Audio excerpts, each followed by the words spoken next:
Rural Americans deserve access to the best our nation has to offer, especially when it comes to health care. Across every state and every community, America's rural hospitals are the first line of defense, protecting our families, neighbors, and loved ones. No matter where you live, hospital care doesn't clock out. They're there 24 hours a day, 7 days a week, 365 days a year. Each year, America's over 5,000 hospitals care for millions of patients, providing 24/7 emergency care, delivering babies, cancer treatments, and other life-saving care that patients rely on. Behind every one of those patients are doctors, nurses, and caregivers working tirelessly to keep people healthy and safe. Hospitals are our community's lifelines. They employ our neighbors and keep our families' health. But now, some in Congress are threatening access to care. Tell Congress, protect patient care to keep America strong. Don't cut rural health care.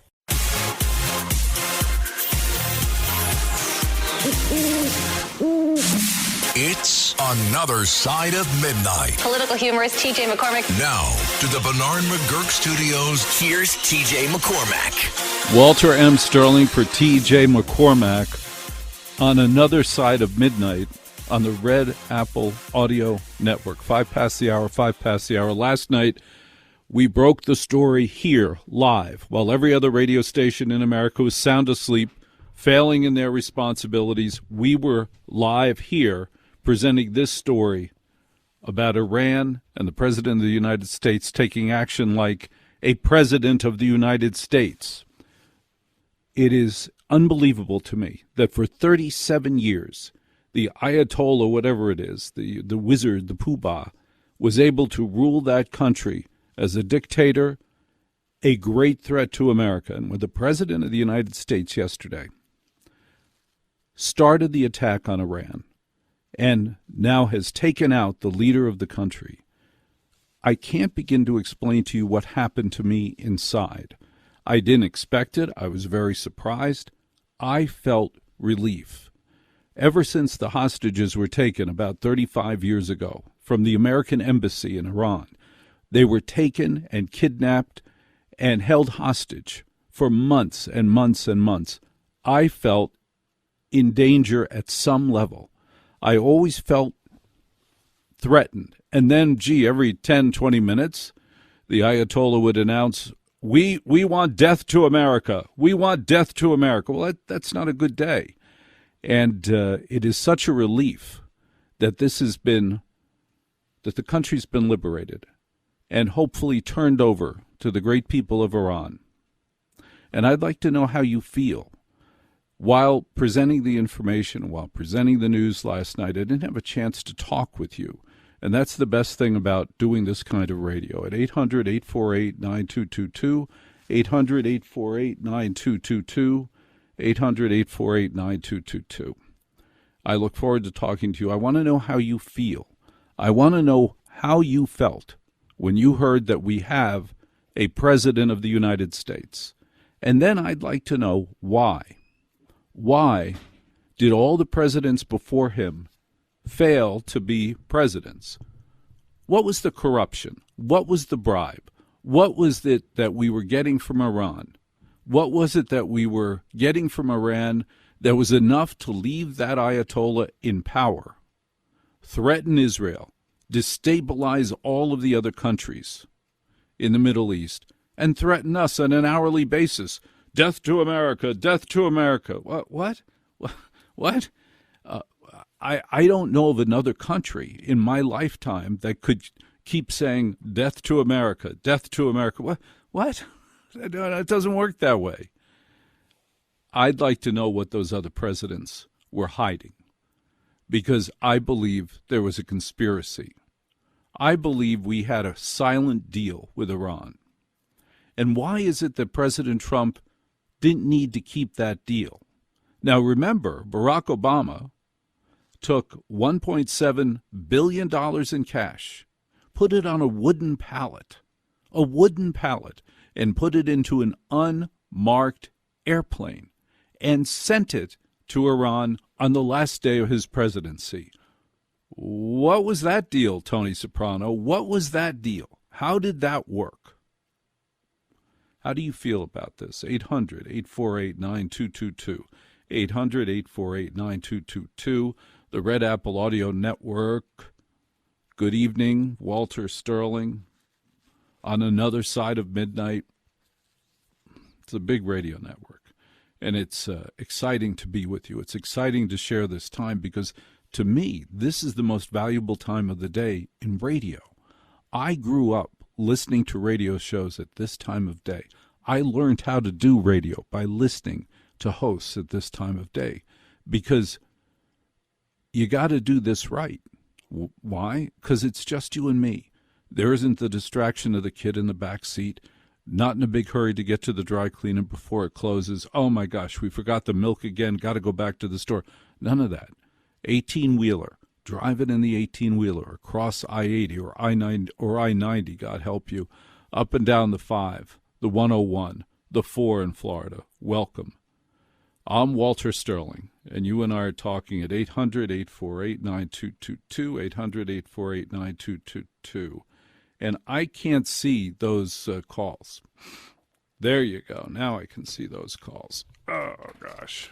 We got to put on the glasses because I'm young. Just a second. Oh, Tony in New Jersey. Welcome. Hi.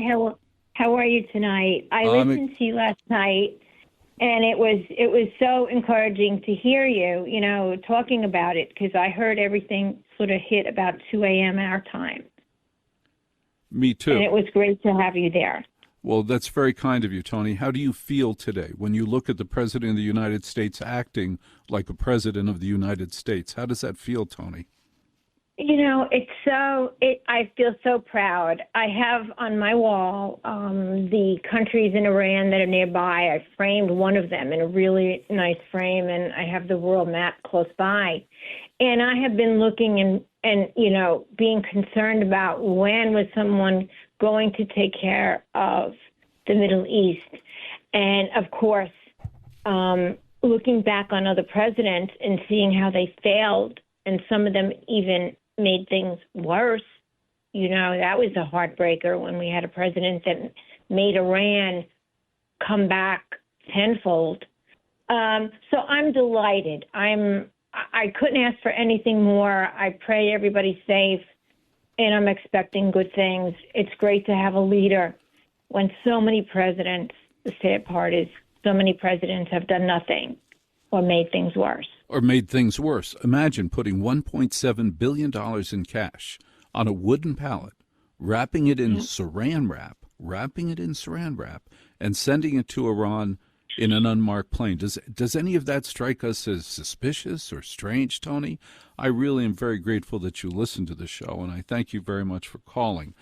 Thank you for the call at 800-848-9222, 800-848-9222. You and I are talking about we finally have a president of the United States who's acting like a president. Why is it that this president can act like a president? I'll tell you why.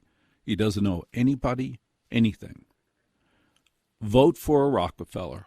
Always vote for a Rockefeller, because a rich man is not corrupt. A rich man has his money.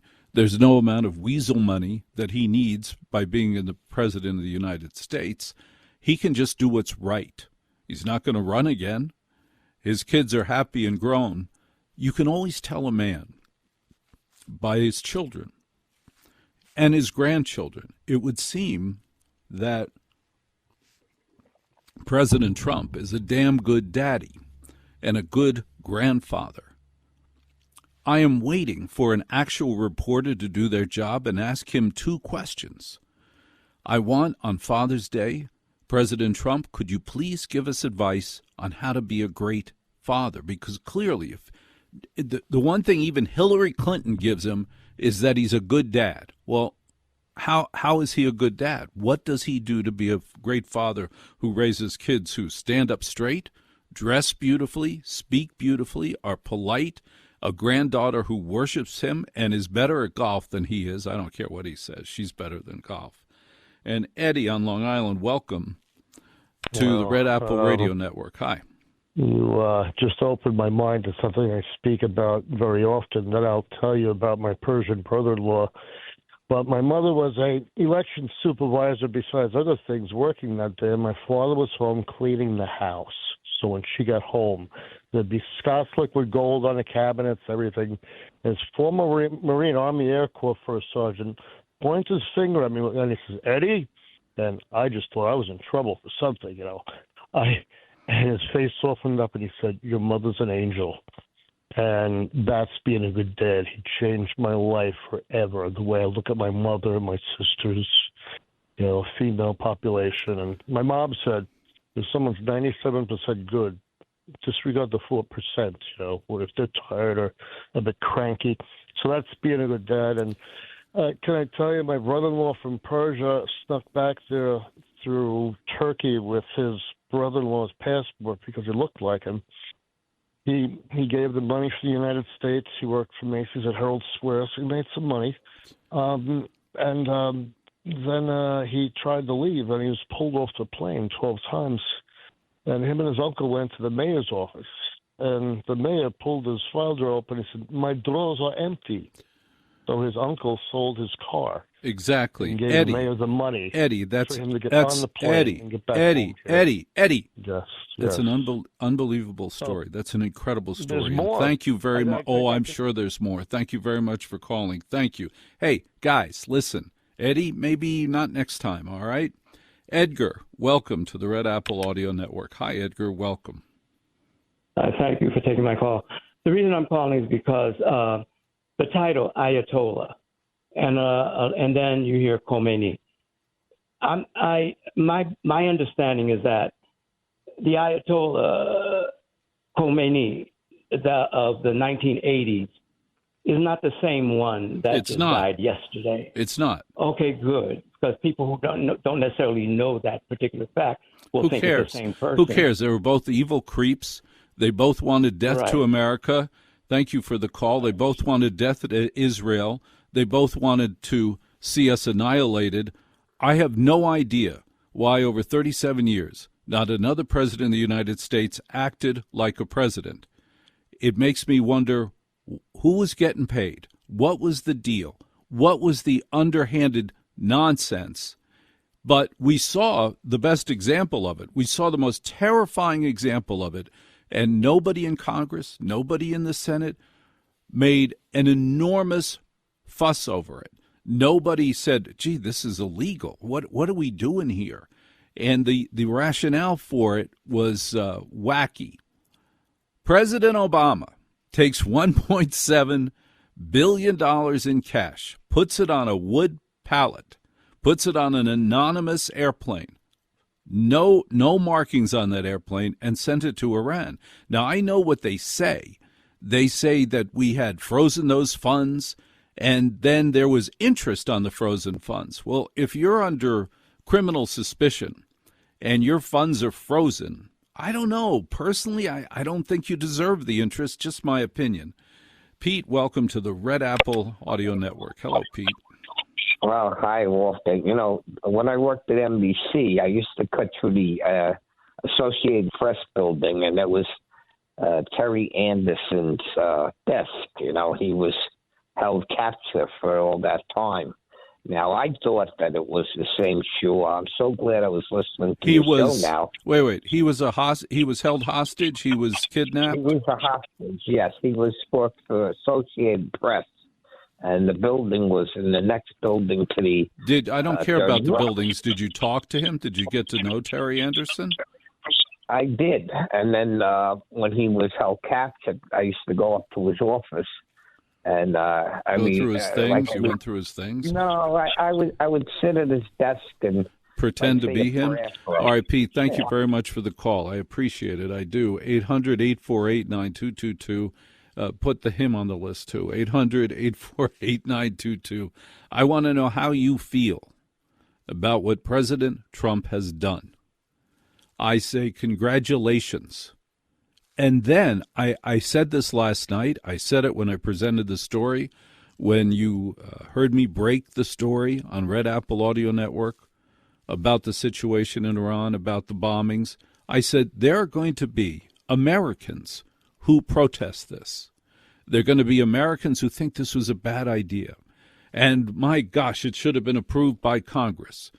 Keep in mind, 7 wars, 7 attacks, 7 military attacks were made by President Obama with no approval from Congress. None.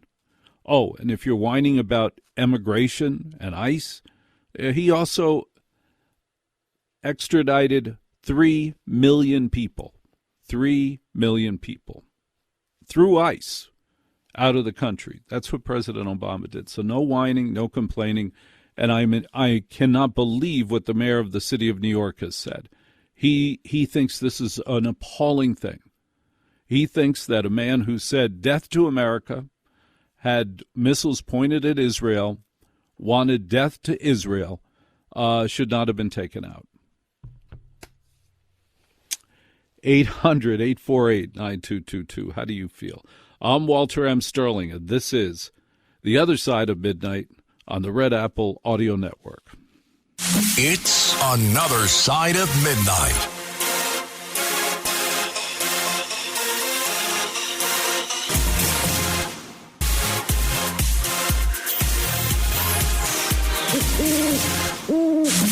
It's Another Side of Midnight. Political humorist T.J. McCormick. Now, to the Bernard McGurk Studios, here's T.J. McCormack. All right, Walter M. Sterling for T.J. McCormack. Good evening. Now, coming up at 6 o'clock this morning, John Catsimatidis and Annette Cox will be in the studio and sharing information for you. That's John Catsimatidis at 6 o'clock this morning with Annette Cox. I cannot believe this story. Now, I just got this press release. I'm not going to read your press release, so I'm going to read you one paragraph because I can't believe it. This is from Mayor Mondavi. Mom Danny. Mayor Mom Danny of New York City. And this is what the mayor says about these military strikes. Today's military strikes on Iran, carried out by the United States and Israel, mark a catastrophic escalation in an illegal war of aggression. Bombing cities, killing civilians, opening a new theater of war. Americans do not want this. They do not want another war in pursuit of regime change. They want relief. Listen to what we want, just so you know what we want. They want relief from the affordability crisis. They want peace. No, I have always wanted the Ayatollah, the people who run Iran, the people who hourly say, death to America, death to Israel. Those people I want out. I've wanted that out for a very long time. How about you? Oh, my gosh. You and I are talking 800-848-9222, 800-848-9222. Tom, welcome to the Red Apple Audio Network. Hi, Tom. Tom. Yes, I just want from Tom from Long Island, Wisconsin. I just wanted to say that one representative the other night, I was never so ashamed when she's screaming at our president, our executive in chief, and then for her to wear that button that says "fuck ICE," she should be in jail. I agree. Absolutely, she should be in jail. If for no other reason that she's Tom, thank you for the call. If for no other reason that she's really unbelievably ugly. I think there should be certain rules about who gets to speak in public, especially in the halls of Congress. I mean, God, do I have to watch that? Danny in Boston, welcome to the Red Apple Audio Network with Walter M. Sterling at 800-848-9222. Hi. Oh, hi, Walter. You are doing a fabulous job. And I want to remind everybody that in April of 1983, the Iranian proxies, terrorists, blew up our embassy, killing over 60-something people. That's not mentioned. And a few months later, in October of 1983, when they blew up the barracks, 2-3 minutes later, they blew up the French paratroopers who were on the other side of that airport runway who were coming to the Americans' rescues. They were murdered, too, when they were trying to rescue the Americans there. Iran has been basically an outlaw state for the last 40, 50 years. They get away with everything because they always, like they say, oh, we want to negotiate, and then no, we don't want it, because they're just running out the clock on every president. And then they just wait for a Biden or an Obama to come in, or a Clinton, and then they can have their way as usual. And people in America, like you said, you're right, they're going to be on the side of Iran because we have American haters inside America now. People want to know why America became a third world country. We invited 100 million third worlders into the country. 85% of the people who voted for Mammy Kami were foreigners. He is about 6 years ago, listen to this, 6 years ago, he became a citizen. If he could have been still in Uganda selling hamburgers if Pat Buchanan became president, but people didn't want that. It's true. Listen. Go ahead. Here's my question. Thank you for letting me talk on my show. Here's my question. My question is, why, after that incident took place, there was that explosion, things were leveled, they took people hostages, I want to know why we've had to wait 37 years to retaliate. Why have we waited 37 years to the bombs that exploded last night and today? That should have happened 37 years ago. The minute those hostages were released, it should have been greeted. The country should have been greeted with bombs from the U.S. military. I will never understand this. Why do you think we waited 37 years? Because I'm waiting for somebody to explain this to me. Oh, I could answer it right now, and you got the right man on the phone to tell you. What happens is called back channels. Saudi Arabia is so afraid of Iran of being becoming really disarranged and people running amok in there, and they would be afraid for their own safety. So they have a lot of money and influence, and that's what happened behind the back channels with that. You remember with the first Iraqi war, Saudi Arabia said, don't put Israel in the war, or we're not going to back you up. They had a lot of power, and Israel had to stay on the sidelines, but they were able to knock down the missiles because they had the Patriot system. The Saudi Arabian Qatar money is big in America, so is China. That's what stopped it. And plus, we know spineless left-wing presidents that we had, and people in the State Department who are basically anti-American. They talk about Joe McCarthy. McCarthy had all these guys nailed and everything with the communists in the State Department and inside this country. We let 100 million third worlders in through the 65 Immigration Act. That's why you have guys like Mandami and Omar and all these freaks running around the country, turning the country upside down. Thank you very much for your call. At 800-848-9222, 800-848-9222, Walter M. Sterling was Sandra. Welcome to the Red Apple Audio Network. Hi, Sandra. Hi. Oh, good morning, Walter. I was just, before reading a little bit from Epic Times, and wow, the feeling I'm getting all across the country, people are so grateful for what happened on February 28th. Yes. So they're crying. The Iranians are crying. There was a parade, a march in Washington. The people are grateful. Flags thanking Donald Trump, Netanyahu, and they want this Rezi is his name to become the next leader. Rezi, I think his name is, whatever. But listen, the people are grateful, and this has had to happen, and it happened. And I just pray that it continues to go okay. Well, I like that president I don't know what they're going to call him. They're going to call him president or prime minister, that guy who should be in there next. I like him because he wears normal suits. And, he looks like a normal guy. He's got a tie on. He doesn't have a wacky hat on. He isn't like, he doesn't think he looks like, the other ones look like Minecraft characters. And that's very disturbing to me. And I thank you very much for your call at 800. You're welcome. Thank you. 800-848-9222, 800-848-9222. Silas on Staten Island, welcome to the Red Apple Audio Network. Hi. Yeah, I just wanted to know why we hadn't retaliated. After the hostages were. After the hostages. Can I talk? Could I please talk on my show? After the hostages were released, the day that Reagan went into office, we should have then leveled Iran. That day, we should have leveled Iran. This has always been a mystery to me. Instead, we were like chatting with them. Really? They took over our embassy. They held us hostage for God knows how long. We had to watch Ted Koppel on TV every night with that strange hair. This was not good for anybody, Silas. Agreed. But you know why? Why? Because America didn't have a man like Donald Trump. If I can quote a great black man, yes, homie, don't play that. Thank you for the call. Mess around.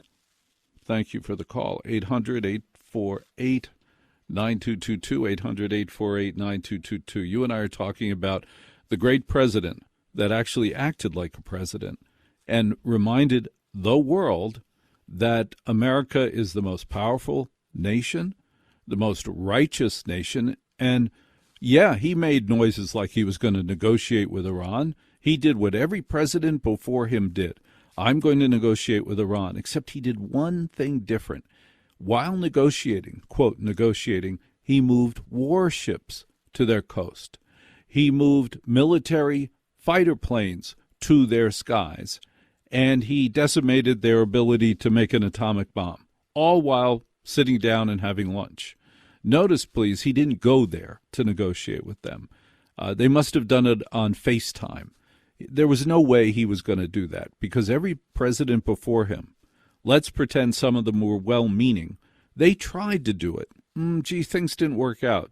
Did it, Charlie? Charlie, welcome to the Red Apple Audio Network. Hi. Thank you. Thank you for taking a call. And I totally agree with you. I'm thrilled and delighted. I think President Trump did the right thing. I don't know why presidents didn't do that earlier. I agree with you. I don't know why Reagan didn't level the place. They held our hostages there for 444 days, and we got Ted Koppel as a result of that too, which is bad enough for us too. I mean, but it's awful. I think President Trump did the right thing. For the first time we've had a real man in office. But I think it's more than that. I mean, President Obama, I see how he delivered all the pallets of cash. Now, President Obama is not a stupid man. He's obviously not stupid, but he could have done this, and he didn't. And the reason why I believe a lot of these presidents didn't do it is because they don't believe in America. They think we're a racist country. They think we're an evil country. They think we're a bully country. They think we don't have the right to do this stuff. And I don't share their view of the world at all. And I certainly don't share their view of America. Trump is like us. He loves America. He knows we're the greatest country in the world. And he knows that the mullahs, the leadership of Iran, was evil and that we'd be doing their people, the Iranian people, a favor to get rid of them. And it's amazing to me that more people can't see that. But Charlie, you're absolutely right. Now, you're in New Jersey. Where in New Jersey are you? Cherry Hill, New Jersey, and right across the bridge from Philadelphia. Don't you believe that there should be a wall put up between Camden and Philadelphia to protect Philadelphia? Shouldn't there be a wall put up on the river there to protect Philadelphia from Camden? I'm going to give you a gift. This is the best thing I can give anybody in Jersey. You ready? Yes. On TikTok, I want you to search JUMO, and it will take you to videos at Molinari Pizza in South Jersey, Molinari Pizza. And you can watch these videos in front of your wife, your kids, at your job, no problem where you watch them. But I guarantee you that you will thank me. I promise you, you will thank me if you search JUMO on TikTok. Every listener, JUMO, search it on TikTok, watch the video. After 40 seconds, you will send me an email at waltermsterling@gmail.com because they refuse to give me a WABC radio email. So we'll just run with this for now. WaltermSterling@gmail.com. All I want is a one sentence, 2 words. I want you to just send me an email that says, thank you. Every young man listening to the sound of my voice, go to JUMO on TikTok. I promise you, you'll say, oh my gosh, thank you. And again, the beauty of it is you can open it at work in front of your kids, no problem anywhere. But you will thank me. And thank you very much for calling 800-848 800-848-9222. 800-848-9222. 36 minutes past the hour. You and I will chat about this for a little while, but I've got so much. I have so much to share with you. Coming up at 3 o'clock, Dave Scott, expert on the incredible conspiracies about the moon landing. He will lay it out. He will reveal all of the evidence. Plus, I'm going to share with you some information about radio waves that very few people know, but had a lot to do with the reason you and I listen to the radio. The reason I'm on the radio has a lot to do with what I'm going to reveal to you. Plus, one of the lies that you and I were told in school was that space is silent. Space is not silent, and I want to know why we were not told the truth. What is that?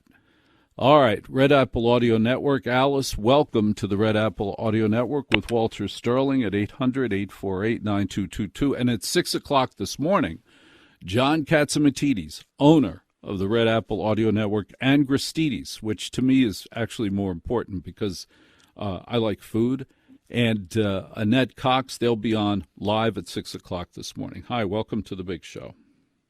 Hello, thank you so much for taking my call.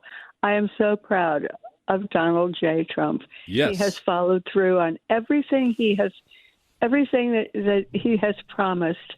And I was waiting even during the State of the Union message for him to say, "As I'm speaking, thus and so is happening." And, you know, these people have been taunting the whole world.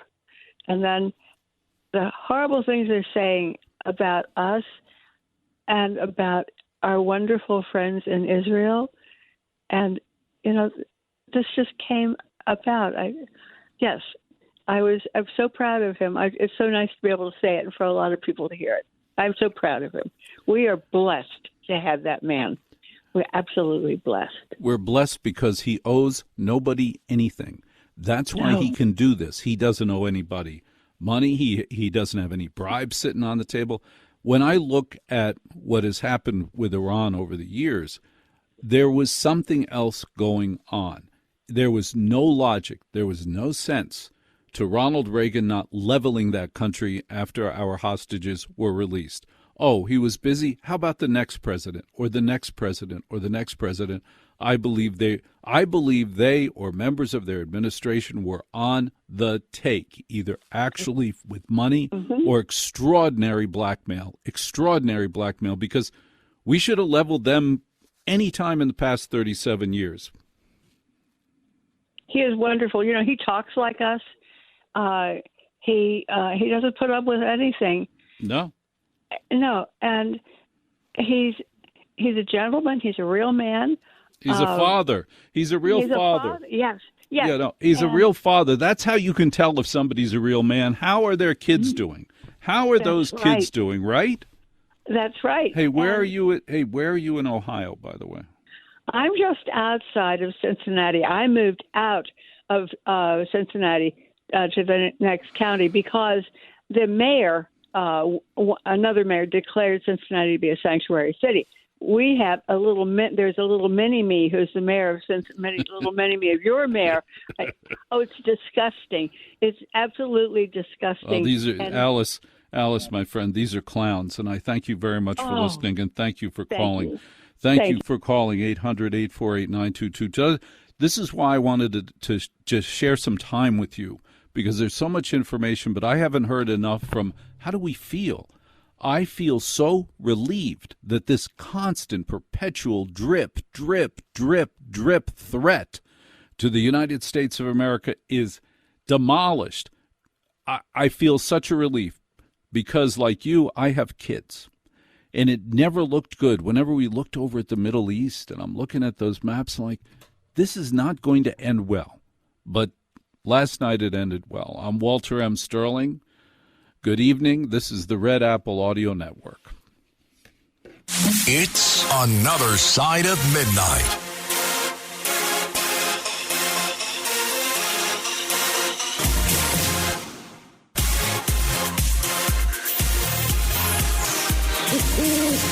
Red Apple Audio Network with Walt. Political humorist TJ McCormick. Now, to the Bernard McGurk Studios, here's TJ McCormick. Oh, my gosh. Walter M. Sterling, very anxious to be on the radio, very anxious to share this time with you. What a pleasure, what a treat. Now, listen, here's the information that we need to know. You and I will stay up to date on the situation in Iran throughout the show. Iran just stated that they're going to hit very hard today, harder than they have ever hit before. They better not do that. However, because if they do, says our president, we will hit them with a force that has never been seen before. Thank you for your attention to this matter. The President of the United States says if we are attacked, they had better not do that. However, because if they do, they will be hit. We will hit them with a force that has never been seen before. And as the information flows tonight, I will share it with you on the Red Apple Audio Network. Good evening, Walter M. Sterling. I want to chat about some other things. I have so much to do tonight. Now, at 3 o'clock, coming up in about 20 minutes, Dave Scott, a known Canadian, guilty of being Canadian, is going to share secret information about the conspiracies of our moon landings. The conspiracies of our moon landings are stunning and amazing. And Dave Scott, an expert in it, he hosts a show called Spaced Out Radio. Dave is a good friend of the show and has shared a lot of information with us over the years. And unlike a lot of whack jobs who talk about moon landings and stuff, Dave's actually a journalist. He's guilty of getting facts. No, but it's true. And then I'm going to tell you about the burn. When you think of the Chicago fire, when I thought of the Chicago fire, I thought it was the Chicago fire, but it was much more complicated than that. And that is not where the most people died that week. Wait. You mean there were fires in other cities at the same time? Yes, there were fires in other cities at exactly the same time for reasons that remain a mystery. But other cities had far more death. Saturn, secret number stations, radio mystery, and I have to share with you something about Cassie Hunt. Cassie Hunt, yes, Cassie Hunt. But let's relax a second. Let's just think about the time of day that you and I are here, being in the 18-wheeler, driving across the country on a magnificent night. The great thing about being up at this time is that nobody bothers us. The lady with the forms, she's sound asleep. Anybody who hands out forms for a living, they are not here. The people who work now are doing their job. They're not worried about HR. They're not worried about the crooks in HR. They're not worried about people coming into the store, bothering them, asking them dumb questions. You and I don't have to deal with coworkers who smell funny, who wear cheap cologne. We don't have any coworkers around. We just get to do our job. Extroverts don't work at this time.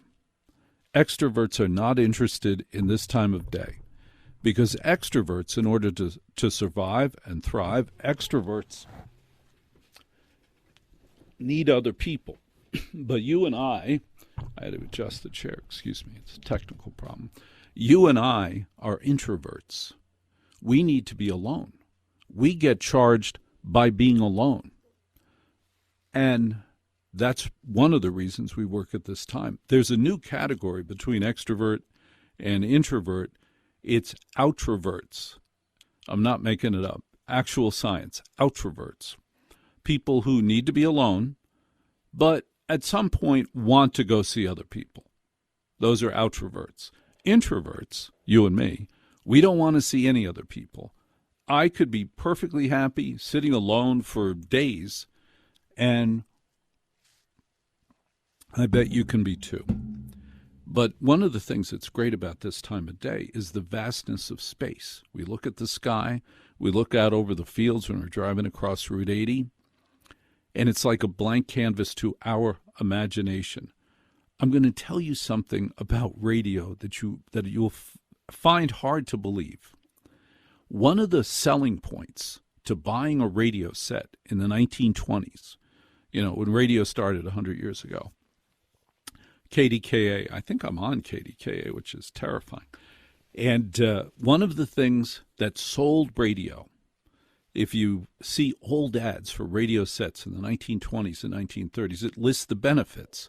You can hear about bad weather situations. You can hear opera, farm news. But there was another pitch that I'm like, I can't believe how many companies tried to sell radio this way. You could hear voices of the dead. You could hear voices of the dead between the stations, between the active stations on an AM dial. One of the selling points was if you get very quiet and you start listening to the radio when no one's distracting you, you can hear voices of the dead.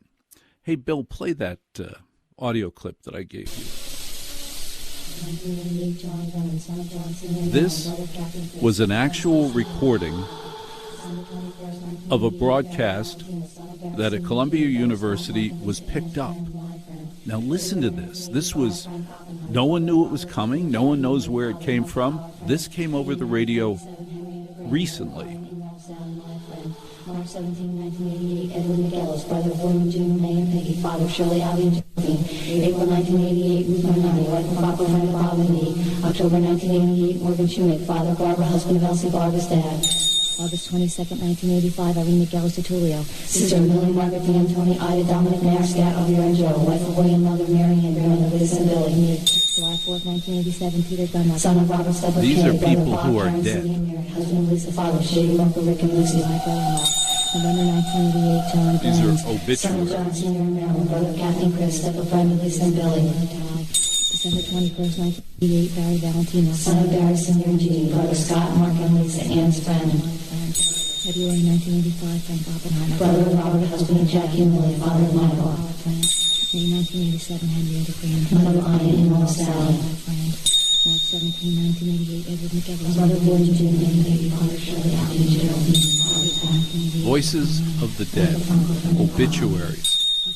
Nobody was anticipating that broadcast. No one knows where it came from, and it never happened again. And it was picked up in a lab at Columbia University. They were doing experiments with AM and FM, listening to different frequencies, studying how it works. And then they heard that. Imagine just randomly hearing that when tuning the radio. But as I mentioned, when radio first started, one of the selling points, one of the pitches was you'll be able to hear voices of the dead. Now, one of the things that you and I were lied to in elementary school, high school, was that space is silent, completely silent. Absolutely not true. Every planet, the plasma stream from those planets makes distinct sounds. Each planet makes a distinct sound. This is the most terrifying sound in our solar system. This is the sound of Saturn. Listen to the sound of Saturn. You got that, Bill? Here you go. Listen to this. This is the sound of Saturn.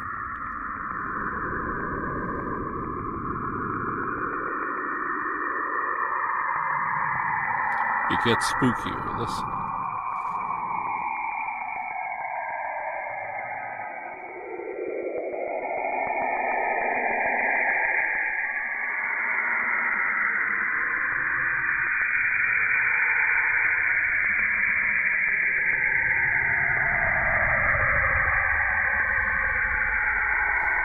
If you go to a NASA website, you can hear the different sounds of each planet.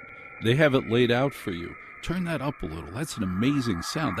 This is Saturn, the plasma stream from Saturn.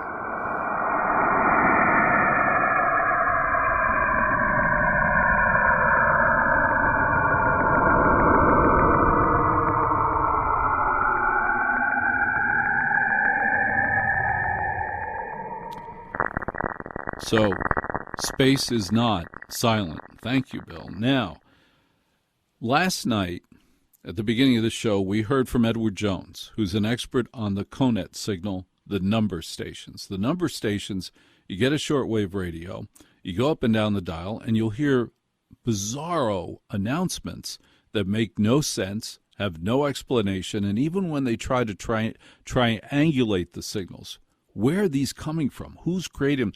They're not always good at it. And yeah, I understood Czechoslovakia and Romania and Russia and England. I understood why they would be putting out these secret signals, because they were their spy information, their information to their spies. Why that's still going on, I don't know, because what's wrong with the internet? But then Edward Jones mentioned and the Swiss. Like, what do you mean the Swiss? Why would the Swiss need secret number stations to communicate with their spies? Listen to this. This is a Swiss number station.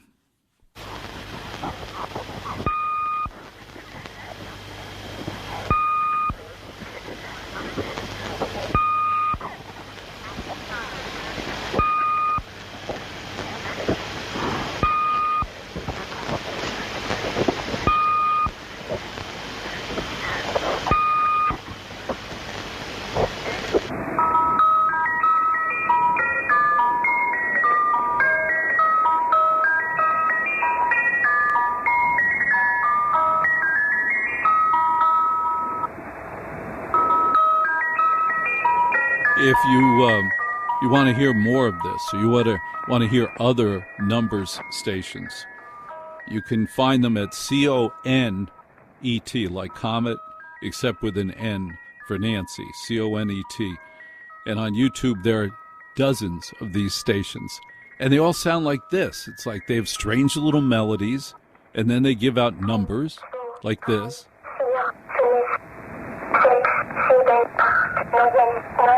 I hit the vocal. Did you notice that? What is that? What? And then it goes back to this wacky music. That's from Switzerland. Why does Switzerland need a secret radio station to communicate with spies? Who are they spying on? What's going on? Is there a battle with the chocolates, different types of chocolates? Is there a problem? Is that how they solve it with the number stations? Throughout our atmosphere, on the microwave spectrum, there are amazing sounds, signals, static that make very little sense, but it's fascinating. And you know the deal with this station, with the Red Apple Audio Network. There are many stations on this network that have the biggest signals in North America, clear channel signals. It means there's no other station on the frequency that you're listening to. Those signals go out forever.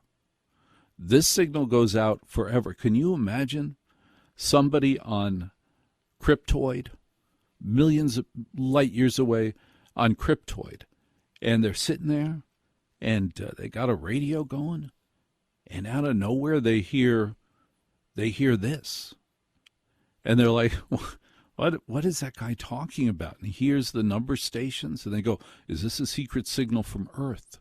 Is this something we should know about with Earth? And then it disappears. And then they listen for a while, and they hear coming from Earth a morning zoo. What? They hear a morning zoo. Hey, the morning zoo. And they're like, oh, wait a minute, what's a zoo? It's animals in it?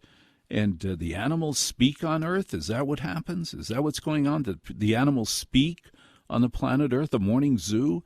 And they're going to get signals from Earth on Cryptoid and look at each other and go, "What? We don't understand what they're talking about, but we're not going there." That's terrifying. A morning zoo where the animals speak. What else could those animals do? Terrifying. I'm Walter M. Sterling at 800-848-9222, 800-848-9222 at 6 this morning. John Catsimatidis, owner of the radio station, owner of the Red Apple Audio Network, and Annette Cox are going to be live, and they're going to share information with you about Iran, and I will keep up to date on the information coming out of Iran. But here's what I know. I am glad that the President of the United States has acted like a president and has done the right thing. Not a doubt in my mind. Plus, in just seconds, you and I will talk to Dave Scott, Spaced Out Radio. He has amazing stories about the moon landings. And why there's so much suspicion about whether or not we actually did go to the moon. Did we actually go to the moon? And that's what Dave Scott will talk about in just seconds. Walter M. Sterling, Another Side of Midnight, Red Apple Audio Network.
It's Another Side of Midnight. Political humorist TJ McCormick. Now, to the Bernard McGurk Studios, here's TJ McCormack. Walter M. Sterling for TJ McCormack.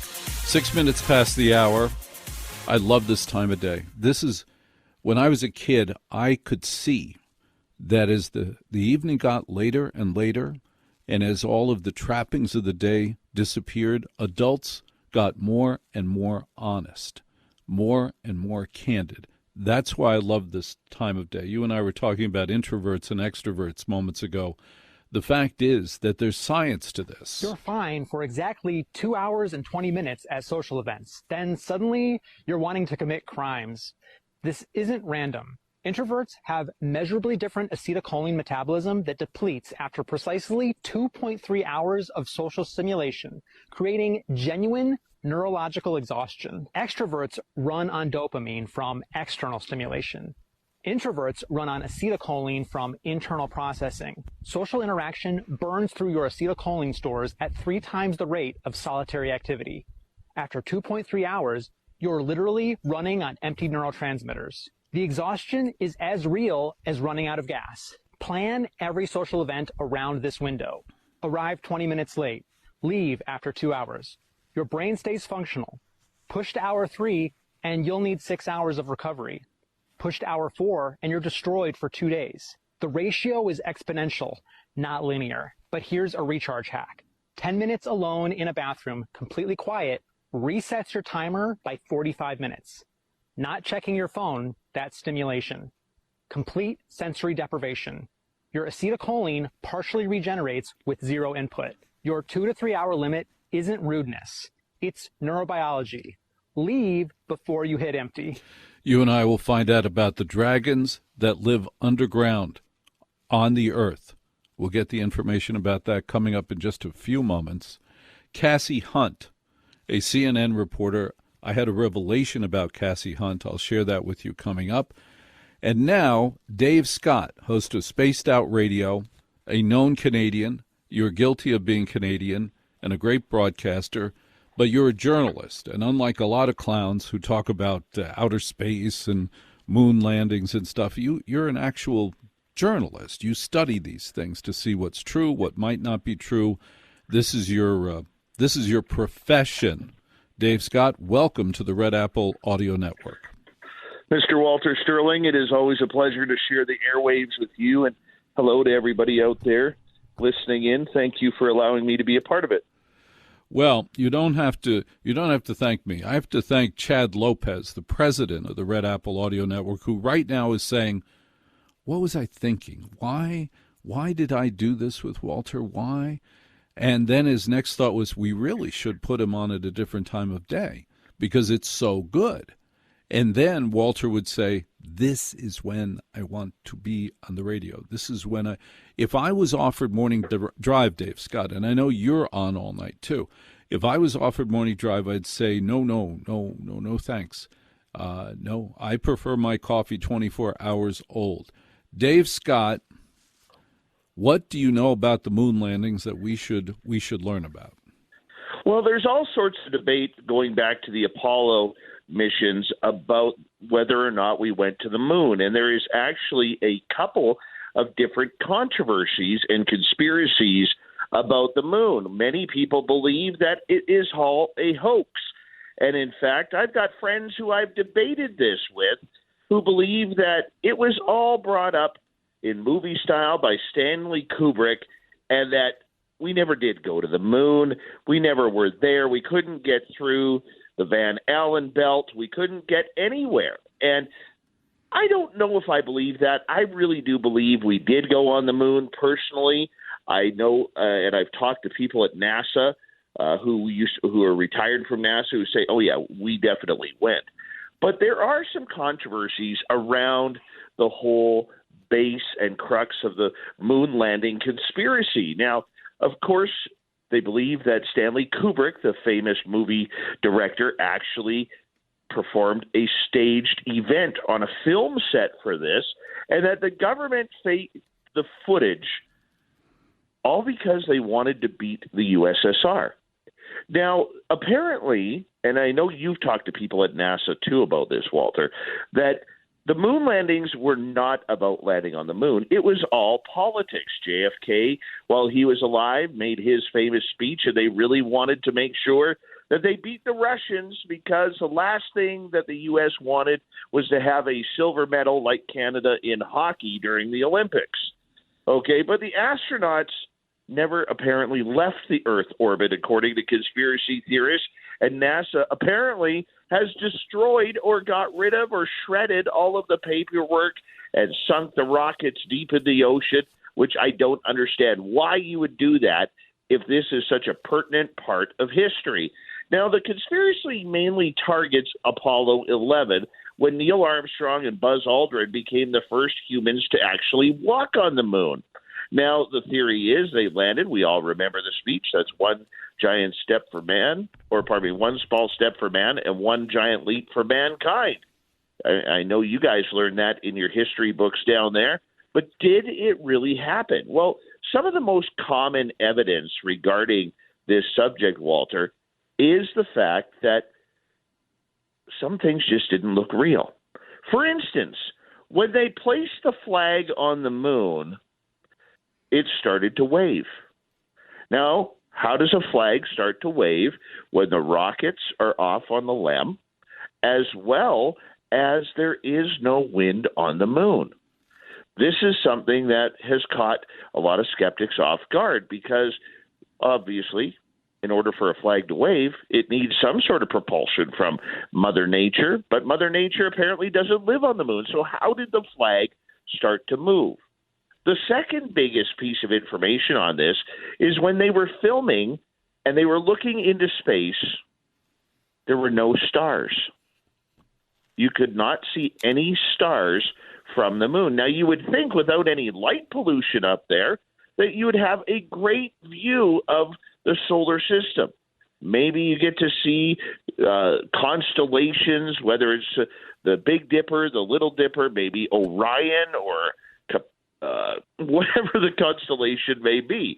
But apparently they could not see any stars because the cameras could not get the exposure in order to see them. Now, a lot of people will say the reality is the camera's capture and exposure to bright light was caused by Earth itself.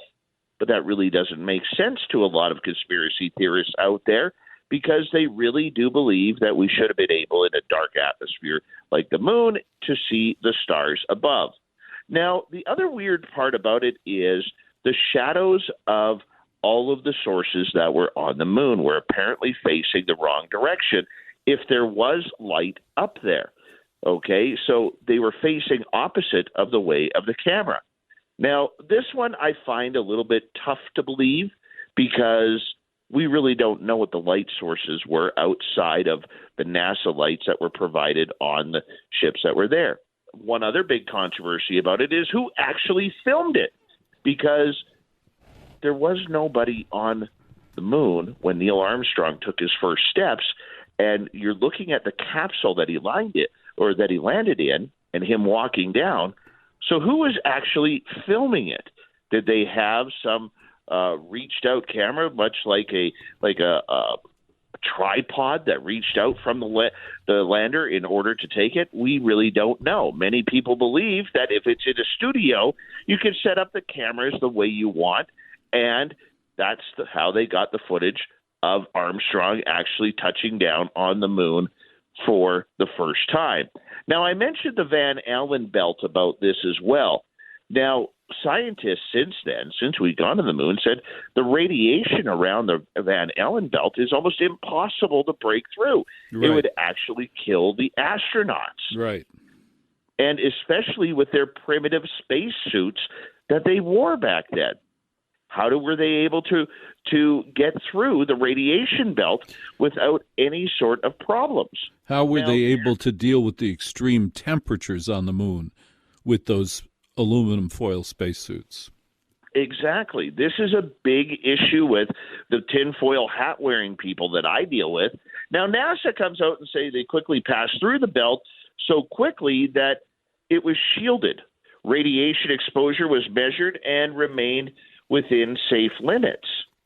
So is the Van Allen belt, that radiated? Or is it a little bit less than what we thought? Now, if you think about it, and it's hard to believe in today's standards, but apparently your iPhone or your Samsung Galaxy has more technology on it than the space rocket and the lander itself. Now, of course, technology has moved forward quite a bit in the last 50 years, so we can't expect everything to be staying absolutely the same. But for people who are looking at it from a 2026 perspective, they're like, well, if my phone has this technology and it took 50 years to get there, how did we actually make it if we can't even reconstruct it with newer technology? It just doesn't make sense. So there is a lot of red flags for the conspiracy people out there, Walter, on this part. Now, the question is, in conspiracy number 2, is why haven't we gone back? Many will say that it is a political game. In my world of thinking, where I deal a lot with UFOs and aliens, many people believe that there was actually a message from these alien species around. Yes. Now, Dave, yes. Before you get to that, I want to reintroduce you. This is Dave Scott, guilty of being Canadian, host of Spaced Out Radio, Canadian show. And you can find every show that he's ever done on YouTube, Spaced Out Radio, and his website, which has a shirt that has my picture on it. Spacedoutradio. No, I don't get a cut. Spacedoutradio.com, spacedoutradio.com, and he's explaining about the many conspiracies of whether or not we actually did go to the moon.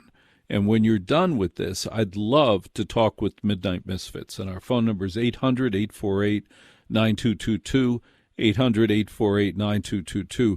As time has gone on, and I've heard more theories about whether or not we went to the moon, those guys went to the moon with like a Radio Shack TRS-80 computer. It was pathetic what they had to work with.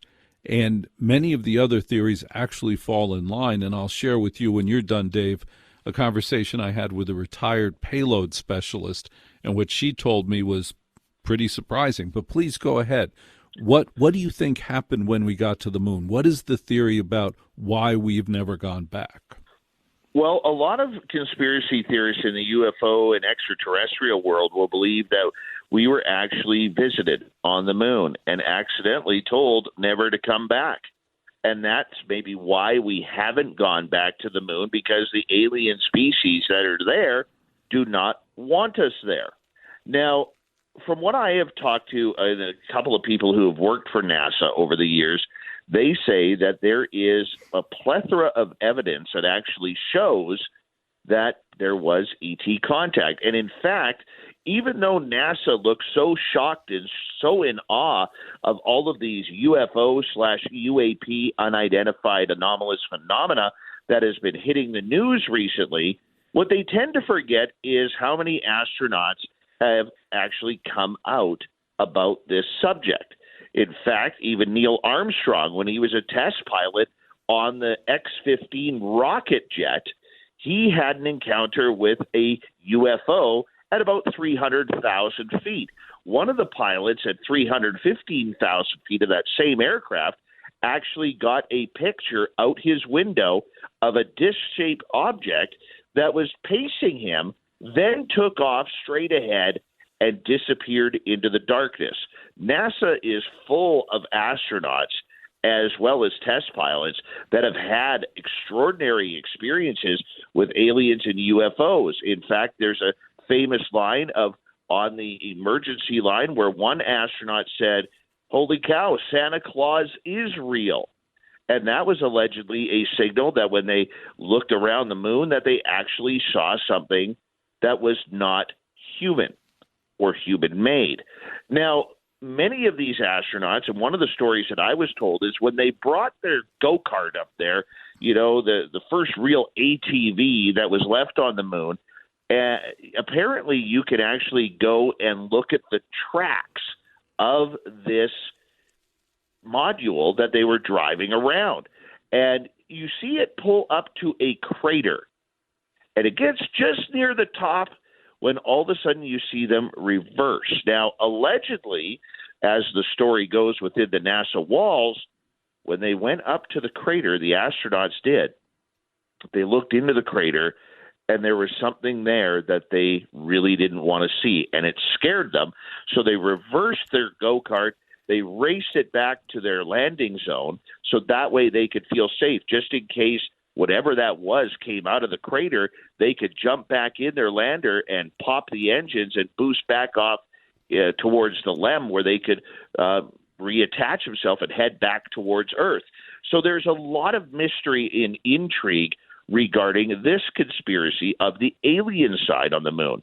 Now, if we want to make that a subject to Walter, many people also believe that there is a secret space program that the United States, and I know you love that topic. I love it, and we will get to it in just seconds, the secret space program, both to the moon and to Mars, and why it's a secret and what it involves. How do you feel about that? 800-848-9222. 800-848-9222. Dave Scott, an expert on all things extraterrestrial and the conspiracies that surround NASA to this day. Walter M. Sterling on the Red Apple Audio Network. It's Another Side of Midnight.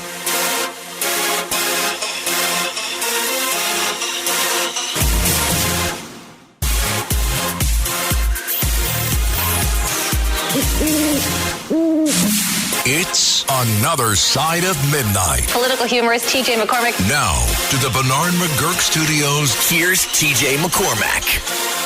Walter M. Sterling for T.J. McCormack.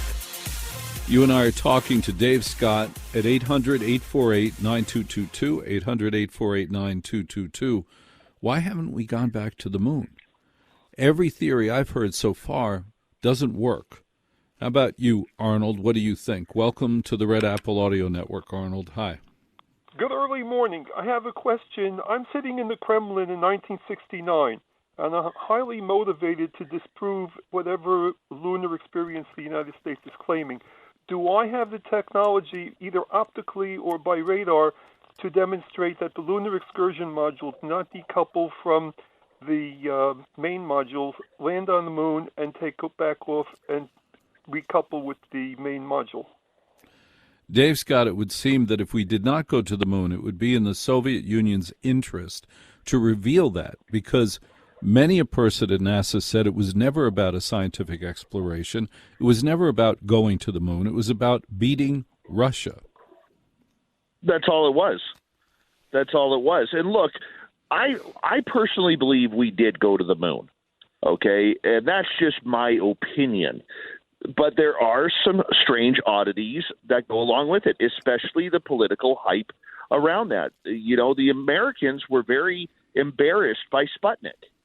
Okay, they were embarrassed by Yuri Gagarin, who was the first person in space. They wanted to get up there. They wanted to own the night as we speak, okay? And they were able to do that through their Gemini programs, through Apollo, and into the space shuttle programs that eventually, just let them go into the upper limits of space just above Earth. So it was a little bit of a gamble on a political side by JFK, followed by LBJ, pardon me, and then of course Nixon. Yes. So was it more about the technology? No, but one thing that we in society now, when we look at it, Walter, and I think we got to be remiss on this, is that we rely on technology so much now. Back then, it was about mathematics. If they could figure out the mathematical equations, they could get it done by just making it with what they had. They knew they had to get the rocket light. They knew they had to be able to attach everything through mathematics. And we've kind of lost that a little bit because we are so technology-based now. Arnold, consider this. Maybe the reason that the Soviet Union did not reveal that we did not actually go to the moon is because Yuri Gagarin did not actually go into space, or the monkey. And we knew that. And we had a sort of deal, a détente, which was, okay, we're not going to tell the world that you didn't send a monkey into space and that Yuri Gagarin didn't actually go into space if you shut up about the moon landing. That's a possibility, Arnold, and thank you very much for calling the Red Apple Audio Network at 800-848-9222.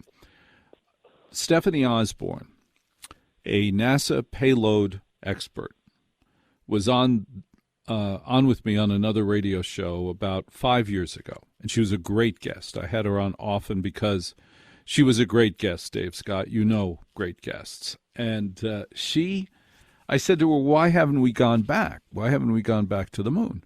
And she said, because, and this was the first time I had a red flag. I'm like, whoa, wait a minute. Same red flag you had. Because scientists at NASA, some of them took the plans home. Some of them threw the plans away. The rockets were sold. The launch pads that the land holds up, the launch pads are on land that they've sold. They either sold it or all threw it away. And I'm so annoyed at myself that I didn't say, what are you talking about?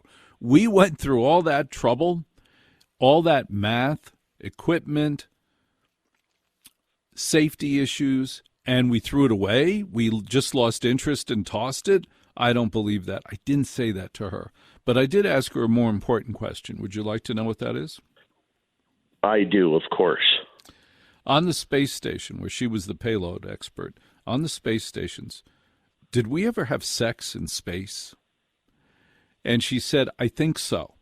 There was a married couple on the space station, and there was one part of the space station with no cameras and no microphones, and she thinks there was sex in space. But again, just like asking Donald Trump, why are you a great father, that no reporters ever asked, why was I the first person to ask a NASA official if there was ever sex in space? I find that just as intriguing as whether or not we actually went to the moon. Now, you were about to explain what they might have seen in the crater in the moon, Dave Scott. Tell us that story. Well, that happened during one of the missions when they brought a Land Rover onto it. I call it a go-kart because it's a lot more fun to call it a go-kart. Yes. And one person who's a former engineer at NASA who now chases Bigfoot for a living, okay, he told me that if you literally go and you can see it on a map, and if you have a telescope powerful enough, you can actually look up into that area and find the crater. But if you zoom in through Google or one of the search engines out there, and you can actually see the map of the tracks, you see where the tracks of this go-kart go up a crater and then immediately race back towards the lander, because apparently the astronauts who were on the moon at that time actually saw something in the crater that they didn't recognize. Was it a UFO? Was it aliens walking around? We really don't know. But they saw something that scared them, and it got them the hell out of Dodge. Maybe they just wanted lunch. Maybe one had to go to the bathroom real bad. I don't know. Maybe one had to go to the bathroom real bad. You and I can talk with Dave Scott at 800-848-9222, 800-848-9222. Did we go to the moon? The more I hear counter theories, the more I believe we didn't go to the moon. And the one thing that intrigues me the very most was the first press conference with Neil Armstrong and the other two astronauts, Buzz Aldrin. The first press conference after they came back, those guys looked miserable. They didn't want to talk about it. They didn't want to answer anything. Either something up there scared them or they didn't actually go. These were American heroes that had had a ticker tape parade, that had done something that other people had never done, that no other humans had ever done. And in the press conference, the Neil Armstrong, Buzz Aldrin looked terrible. And the other thing is that Neil Armstrong rarely, if ever, did speeches, rarely did public appearances, could have made a fortune. That man could have he could have given 10 speeches a week the rest of his life and been a multimillionaire many times over to tell his stories, but he didn't. And I think it had to do with he didn't want to answer the questions. And every now and then Buzz Aldrin slips, and somebody will ask him about going to the moon. And he'll say something wacky, like a wacky guy saying, well, we didn't really go. We didn't actually go to the moon. And then he goes on with the answer. I'm like, whoa, what did he just say there, that we didn't actually go to the moon? 800-848-9222. Talking to Dave Scott. Now, Mr. Scott, you have a lot of expertise in other areas besides the moon. Would you like to share some of that with us, some stories with us? Because you're an amazing expert on all things extraterrestrial. Well, before we get to that, you made a comment about Buzz Aldrin and Neil Armstrong not looking very happy at a press conference, looking a little bit disheveled when they got back. I actually talked to, when I was talking to my NASA friend about this, he actually said the reason why that Armstrong, who is a very happy-go-lucky, joking kind of guy beforehand, when he got back, it's because of what they saw. They saw something on the moon that was not human. They saw something that was allegedly very much in the thoughts of Armstrong. I mean, he's supposed to be the leader. He's the number one guy. And when you are passing the surly bonds of space and you end up on the moon and you're expecting to be the only thing there, and off in the distance, allegedly, they saw a light. And that light got closer and closer and then vanished right in front of them. It is absolutely terrifying. And apparently, the reason why he never wanted to talk about it was because he was afraid. Absolutely afraid. And it messed him up for the rest of his life. That's why he tried to stay away from public speaking engagements. That's why he stayed away from doing anything to support NASA or the space program or anything. He didn't like the title of being a hero. He was scared because he saw something that shouldn't have existed. It's like the time that I took a girlfriend to bed, and I was looking forward to, and when she removed her skirt. Hairy legs? Hairy legs. Hairy legs. Get you every time. Now, the challenge is you and I are not given the etiquette language and script for dealing with a woman who, surprise, I don't shave my legs. What the hell do you say to a woman who doesn't shave her legs? There's no script. Because obviously you're not going to go forward unless you knew about it and wanted that. I'm sure there are men who prefer that, but not in this country and certainly not in Canada. But I didn't know what to say, so I had to make up a story about suddenly I was sick, that I felt very ill, and I've had this stomach flu for a while. I'm sorry, I shouldn't have brought you up here, but oh my gosh, what do you do about that? Dave Scott, Spaced Out Radio and spacedoutradio.com, YouTube, hear every show he ever did, spacedoutradio.com. Now, I want to talk about this is very much your expertise, the secret space program. Do you actually believe there's a conspiracy, a secret space program, Dave Scott? I do. And it started when something came out called Solar Warden. And this was an action of actually having bases up on the moon. Now, many people believe that after we got back from the moon, because we had the technology to get there, that and I'm just going to reverse here for a second. NASA, what most people don't understand about NASA is there's two faces to NASA. There's the publicity, rah, let's go to the moon, let's go to space, let's be engineers and scientists that get us to the realms of the heavens that we've never been to. Then there's the defense side of NASA that nobody ever talks about, the secret satellites. And this is where it gets a little weird, because many people believe that the reason why we haven't gone to the moon is because we are already there, and that we are there with joint programs. And you made a little bit of a comment there about it, that maybe there is some sort of amnesty in space with the Russians and the Chinese and the Americans and every other country that has a space program where they actually have bases on the moon. What they are there for, who knows? But there is also this program. How do they get there? Well, a lot of people claim to see silent black triangles.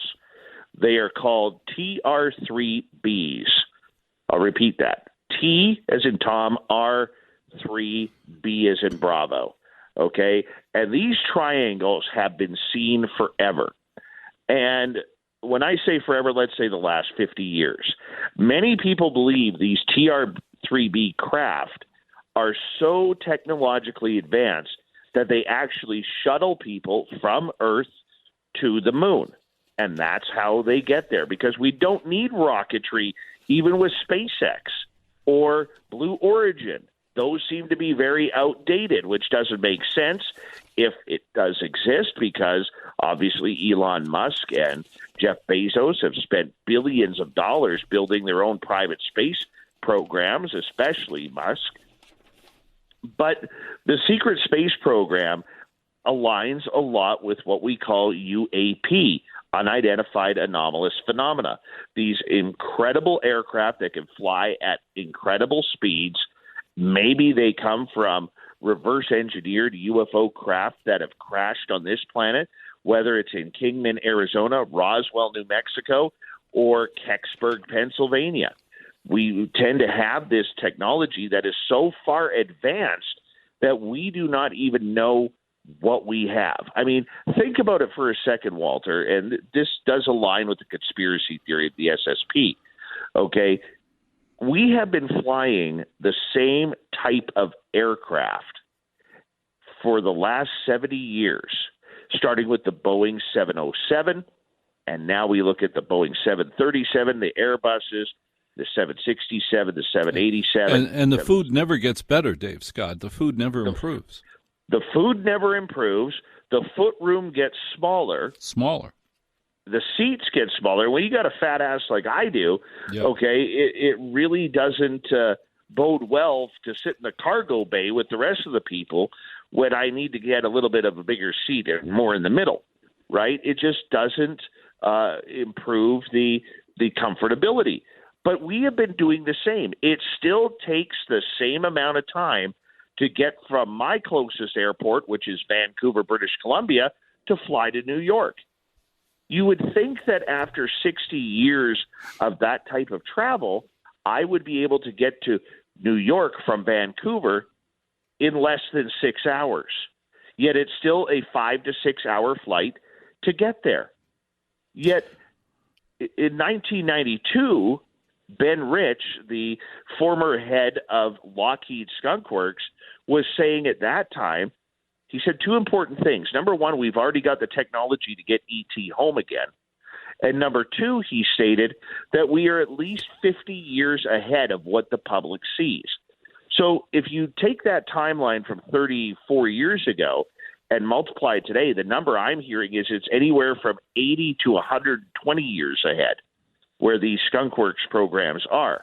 Oh, so, I believe you.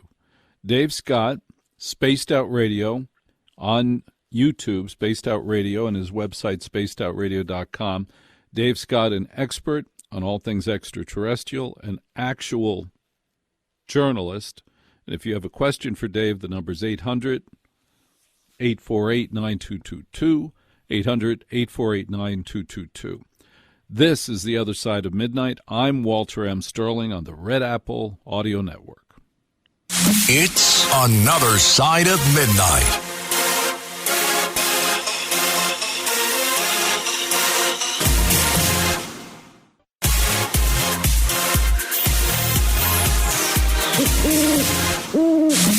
It's Another Side of Midnight. Political humorist T.J. McCormick. Now, to the Bernard McGurk Studios, here's T.J. McCormick. All right, it's 45 past the hour with Walter Sterling for T.J. McCormick.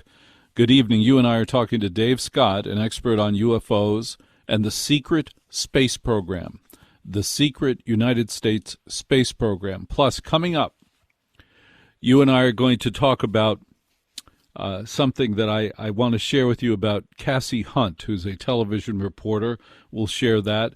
Annette Cox and John Catsimatidis at 6 o'clock this morning, live and sharing information about Iran with you. I have too much to do. And Vic Ferrari, a retired New York City police detective. It has always annoyed me that I see stories about true crime, the true crime stories. This is true crime. I'm like, no, let me get true crime stories from a true cop. And Vic Ferrari is a retired New York City police detective. He has amazing stories. He will be sharing those with you coming up in just seconds. George, welcome to the Red Apple Audio Network with Dave Scott. Hi. Oh, man, gentlemen, you're keeping me up all night. This is fabulous. I find it fascinating. Walter, you have some voice for radio. Boy, you got God. We're going to get married, George. We're going to get married, George. It's very sweet. I don't know. That's what you're thinking about. Sorry. But the thing is, your voice, years ago, that's the only voice they would let in talk radio. Now you can come on like Jerry Lewis or something, and they hire you. But the thing is, with this fascination with UFOs, now, UFO could be anything. You just can't identify it in the space compared to space aliens. I don't understand why you guys are fascinated by space aliens when this country is going to pot. It's going crazy, and you're worried about stuff that doesn't exist. Is this a hoax? I don't understand. Is there money in it? A cottage industry? I mean, what is going on? Sasquatch. Sasquatch is like 10 feet tall. If he existed, people would have seen him by now. He would have been playing for the Giants. These are solid points, Dave Scott. How do you respond? Well, first off, I think Sasquatch is smart enough not to play for the Giants. He'd probably choose a better football team than that. But that's just me. Who am I, right? I cheer for the Canadian Football League. Sasquatch is very real. Many people have seen it. There's plenty of evidence out there. Personally, I have had 3 sightings of the creature and found numerous footprints in my areas of British Columbia. You have found, wait. And thank you for the call, George. You have found footprints of Sasquatch, Dave Scott. That's what you're telling me. Were you sober? Of course I was. You don't go into the forest where I live in British Columbia having a couple of pops before you go in.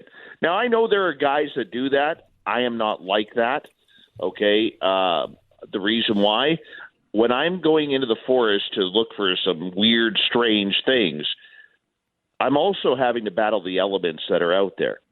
The area where I go for one of my sites that I go look for Sasquatch, I actually have to deal with the fact that there's a resident mountain lion in that area. There are 1,500-pound moose. And if you followed wildlife, you would know that moose are actually one of the strongest killers of humans over bears. They don't like it. They're very territorial. We got grizzly bears. We got black bears. Dave. Yes. You've seen Sasquatch footprints. What do they look like? Well, if you take a human footprint, like I have a size 9 foot, and then you multiply that by width and length, you're looking at about, say, double to triple the width of a human foot And then in length, the biggest print that I have found has been 19 inches long. The average one that I have found is between 15 and 17 inches. And they just look different. It is very weird. It is very weird. Peter, you're on the Red Apple Audio Network at 800-848-9222, 800-848-9222, with Dave Scott and Walter Sterling. Hi, Peter. Yeah, how you doing there, Walter? Well, I'm excited to talk to you on many levels, as I'm sure you can understand. Yes, I'm sure. Yeah. Well, I was listening to you before talk about Skunk Works and how far advanced they are, and I myself have read over the internet, which is questionable. No, it's all true. It's all true. Peter, either way, it's all true. Supposedly Lockheed has a few saucers they call flux liners or UAVs. Have you heard anything of that sort? What are they? Yeah, I have heard about that, and I don't know if they're flying them anymore. They actually started flying them in the 1950s and 60s. And where I am in Canada, they were actually testing them at CFB Cold Lake in Alberta. And there's actually famous video of that you can go on YouTube and actually see them trying to fly that. Now, the big question is, have they reverse engineered anything? We hear the story of Bob Lazar. I don't know, Peter, if you're familiar with Bob Lazar or not. Okay, but he was a guy who came out in 1989 saying that he worked at a specific base on the Nellis Air Force Range near Area 51 called S4, which was literally carved out of a mountainside. And there were 10 different craft, including the Roswell crash, that were hiding within this mountain at Papoose Lake. Now, the cool part about it is, on Monday night on my show, I'm going to have a gentleman named Jim Goodall, who is part of the Hall of Fame of Aviation in the United States, and he is best friends with Bob Lazar. And we're going to be talking about all of these weird craft that have been seen. But that's in Canada. That's in Canada. Well, no, Jim Goodall's in the United States Aviation Hall of Fame. Anyway, let's move on. Rich, welcome to the Red Apple Audio Network. Hi, Rich. Talking to Dave I love Scott. this. Hi. Before I get into the flat earthers, how did Richard Nixon talk to them from the White House from regular telephone? It wasn't on a regular telephone. It connected him to NASA and then to a phone that went to the moon. And thank you for the call, Rich. Thanks very much. Dave Scott, always my favorite. Thank you so much for being on the Red Apple Audio Network. How do we find you on social media? We are on TikTok at Spaced Out Radio, X at Spaced Out Radio, Instagram, Spaced Out Radio Show, and you can hear all of my shows for free on any major podcast network or on YouTube. Dave Scott, an honor to have you on the Red Apple Audio Network. Hey, Walter. On tonight's episode of Confessions of a Retired Detective, a 31-year-old man was arrested after police say he posed as a U.S. postal carrier and attacked homeowners in Seattle. After 2 p.m. on Friday, officers responded to a report of an assault near Greenwood North Avenue in the Piney Ridge neighborhood. According to police, as officers responded, dispatch said a mail carrier was attacking a homeowner. When police arrived, they went inside a home and found a 52-year-old homeowner and a 31-year-old suspect fighting. After separating the two, officers asked the suspect if he worked for the U.S. Post Office. And after not answering, the suspect said, "Lawyer." The suspect was wearing a U.S. Postal Service uniform, carried a branded satchel, and was wearing coveralls under his uniform. Police said before the attack, the suspect rang the homeowner's doorbell, stood in the doorway, and handed him a piece of mail and asked him to open it. The victim thought this was strange, but opened it anyway and read the letter, which demanded an amount of cryptocurrency. The suspect then went inside the home and assaulted the victim and his wife. Medics treated victims at the scene, but the victim was taken to the hospital after experiencing chest pain.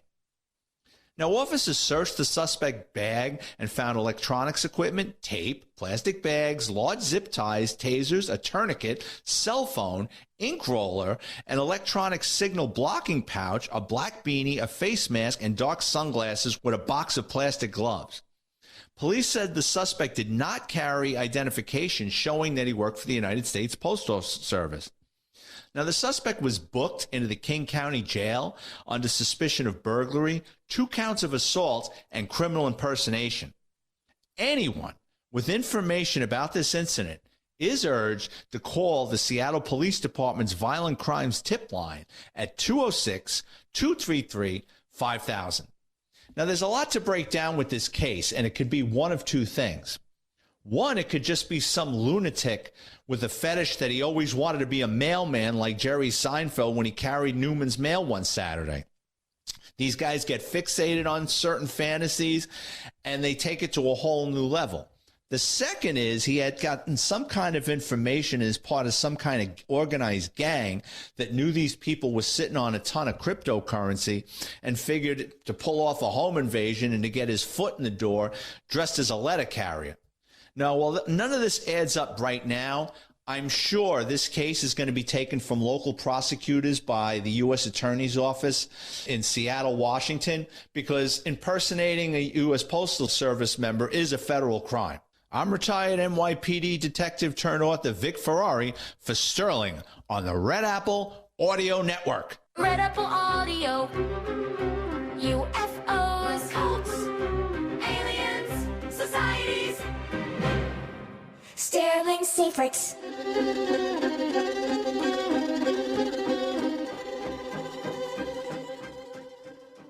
I'm going to share something with you that is very embarrassing, but I need to share these things with you so that you and I form trust. That if I'm going to ask you to call or listen to the show or send me an email at waltermsterling@gmail.com, because WABC Radio refuses to give me an email address, just like every other company I've ever been associated with, they have security issues about the email. No, they haven't said that to me. But I'm waiting for it. I expect it to come at any moment, Chad Lopez. There's going to be a problem with giving me an email address. There always is. I don't know why. There's this, I'm watching TV the other day, which is what I do most of the time. And I'm looking at different news channels, which I rarely do, because I'd rather spend time watching Storage Wars, fascinating, or Pawn Stars. But I'm looking at CNN, and there's this reporter, and she's very attractive. And I look at the chyron, it says Cassie Hunt. And right there, I'm like, Cassie, now that's like a cool name. K-A-S-I-E, Cassie, K-A-S-I-E. And Cassie's very attractive. And she has a cute name. There are certain names that never go to ugly women or ugly men. There's no such thing as an ugly Tristan. Any man named Tristan is always very handsome. So here's Cassie, a name I'd never seen before, and I'm watching her. Now, you have done this, and I have done this from time to time, and I'm sharing this to give you permission to do it again. You can do this again if you do this. I'm watching her, and I'm like, okay, she's attractive, but then I see the jacket that she's wearing starting to open up a little and close a little and open up a little, and I see, oh, Cassie, I think Cassie has big breasts. I think she does. Well, I go to the ultimate source. I go to Facebook. I look up Cassie Hunt on Facebook, and she's very pretty, and there they are. The vacation pictures.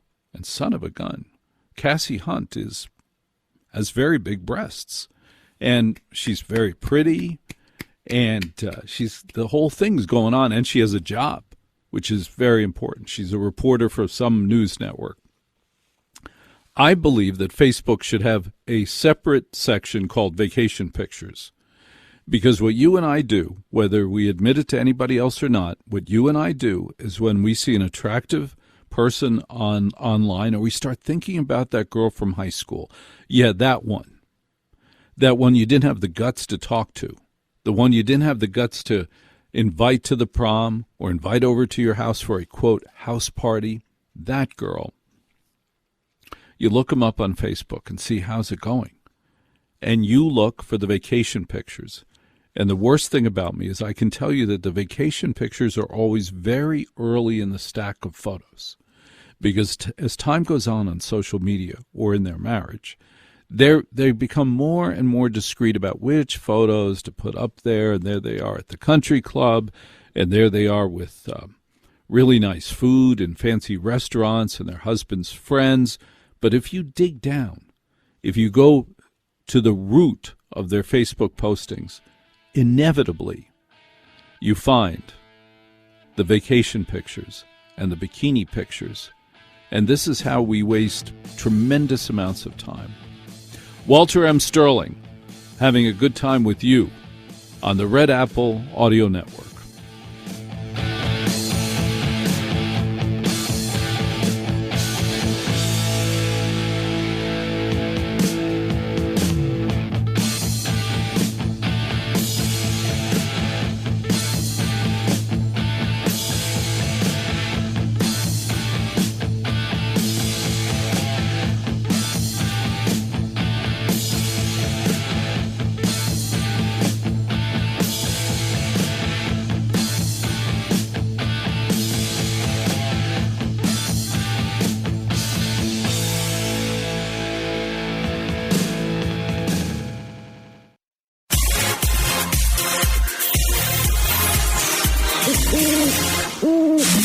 It's Another Side of Midnight. Political humorist T.J. McCormick. Now, to the Bernard McGurk Studios, here's T.J. McCormack. Walter M. Sterling for T.J. McCormack on the Red Apple Audio Network.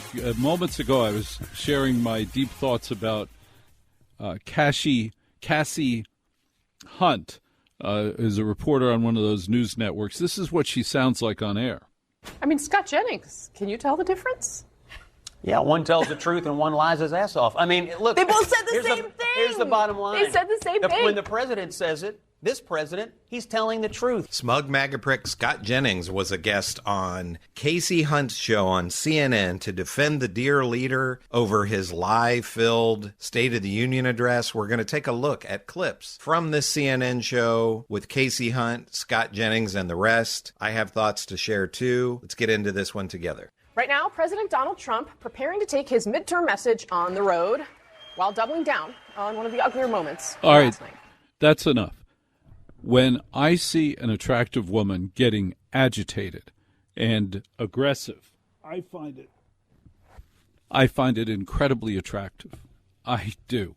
And so there's Cassie Hunt on TV, Sirius News Channel, talking with Scott Peterson, a very serious guy.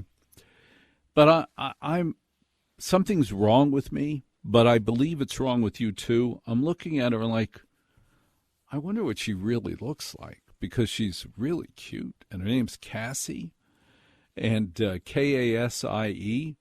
There are no ugly Cassies, K-A-S-I-E. And what do? I do what you would do. I go to Facebook, and I start to look for bikini pictures of Cassie Hunt. Good news. There are bikini pictures of Cassie Hunt, and worth the trouble, because I noticed on TV that her top, the jacket, started to, naturally open and close, and it opened and closed as she was moving around. I'm like, I think she has really large breasts. I think that's the deal with Cassie Hunt. And then I sourced it. I did the research. I went to Facebook and I found it. And yes, she does. Congratulations, Cassie. Good job. But when you and I think about the girl from high school or the girl from college or the one that got away, now we have this tremendous resource. We go to Facebook and other social media sites and we look up their bikini pictures. I believe what Facebook should do, because now they got algorithms, they could do it with algorithms, I believe they should set up separate sections for Facebook of bikini pictures. They would make a fortune in advertising, selling just the bikini picture section. Now, the CEO of Facebook has proven over and over again that he has no sense of humor. This is the most miserable guy who did the dumbest thing. When he made his first fortune, he decided he was going to be, Mr. Right Stuff. He was going to do good. He's got that whole Seattle nonsense, that whole crap. And what did he do? He decided to give the Newark, New Jersey school district $25 million, which would solve all of their problems.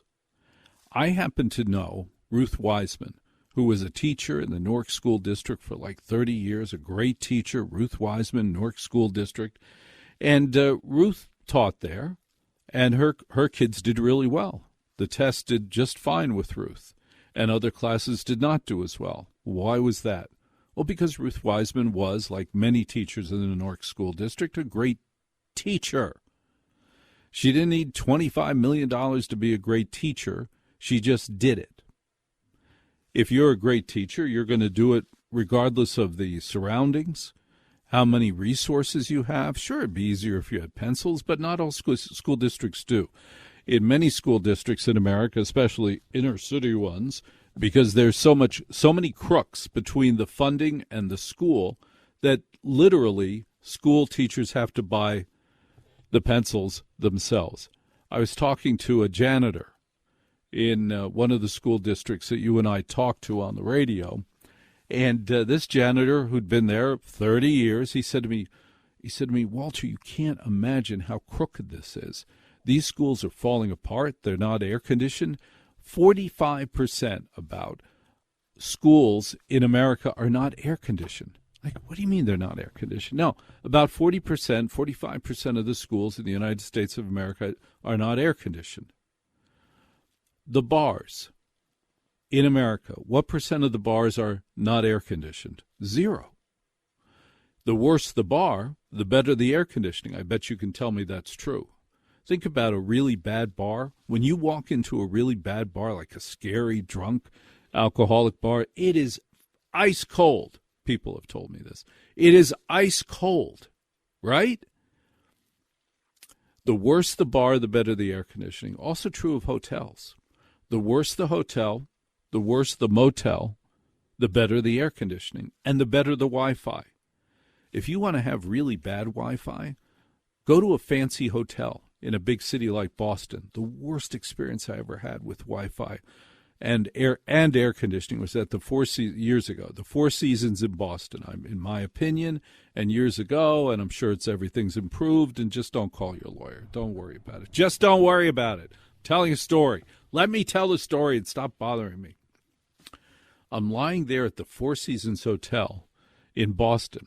This was in the 80s when everybody could afford to go to the Four Seasons Hotel in Boston. It's been a long time. Believe me, it's been a long time. I'm lying there at the Four Seasons Hotel in Boston, and I'm a nut on air conditioning. I need that fan on.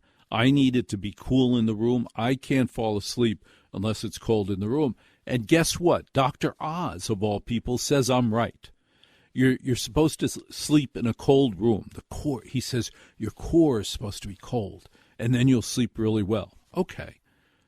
I'm lying there, and I had the air conditioning as cold as it could be, the fan all the way up, right? The Four Seasons Hotel in Boston, very fancy. Nice sheets, those big thread sheets, all the things you're supposed to have in a fancy hotel. The hotel's John Catsimatidis stays in, the only kind he'll stay in. And certainly the only kind Margot will stay in. I'm sure about that. I'm lying there in bed, and I'm cold, and the fan's going, and then you know what happened? Silence. Silence. Because it was get this, did you ever stay in one of these? It was a motion-activated air conditioner. A motion-activated air conditioner. If I didn't move, the fan was going to go off. Because, the Four Seasons people, they need to save money. Oh, my gosh, the Four Seasons people had better save money. Jeez, very important. And I realized that unless there was motion, that air conditioner wasn't going to go on. The fan wasn't going to go on. What did I have to do? I started taking things that were surrounding me in bed, shoes, socks, slippers, pencils, pens, and I threw them at the motion detector, which was way over there, right up against the ceiling in the far corner. I was throwing pencils at that thing for hours. I hope that every hotel in America has gotten rid of motion detector air conditioning. Stupidest thing. By the way, here's a hotel tip. If you're like me and you need that fan to be running all night, you need the fan to be going all the time, All you have to do, it took me years to find this out. How many years did it take me to find this out? All I had to do was call the front desk and say, would you please set it so the air conditioner fan is always on? And they do. Amazing. You know where else you can find great Wi-Fi and great air conditioning? Cheap American cars. You get a Chevy Cruze, you'll have world-class air conditioning and the best Wi-Fi. You get a Jaguar, the Wi-Fi is crappy. Oh, and they're crappy cars now anyway because their whole DEI campaign. What were they thinking? What were they thinking? What were they thinking? Now, do you know about the burn? Do you know about this? You watch Star Trek, Starfleet Academy, and they're always talking about the burn. And apparently in the burn, or this was in Starfleet Discovery, which was the worst Star Trek.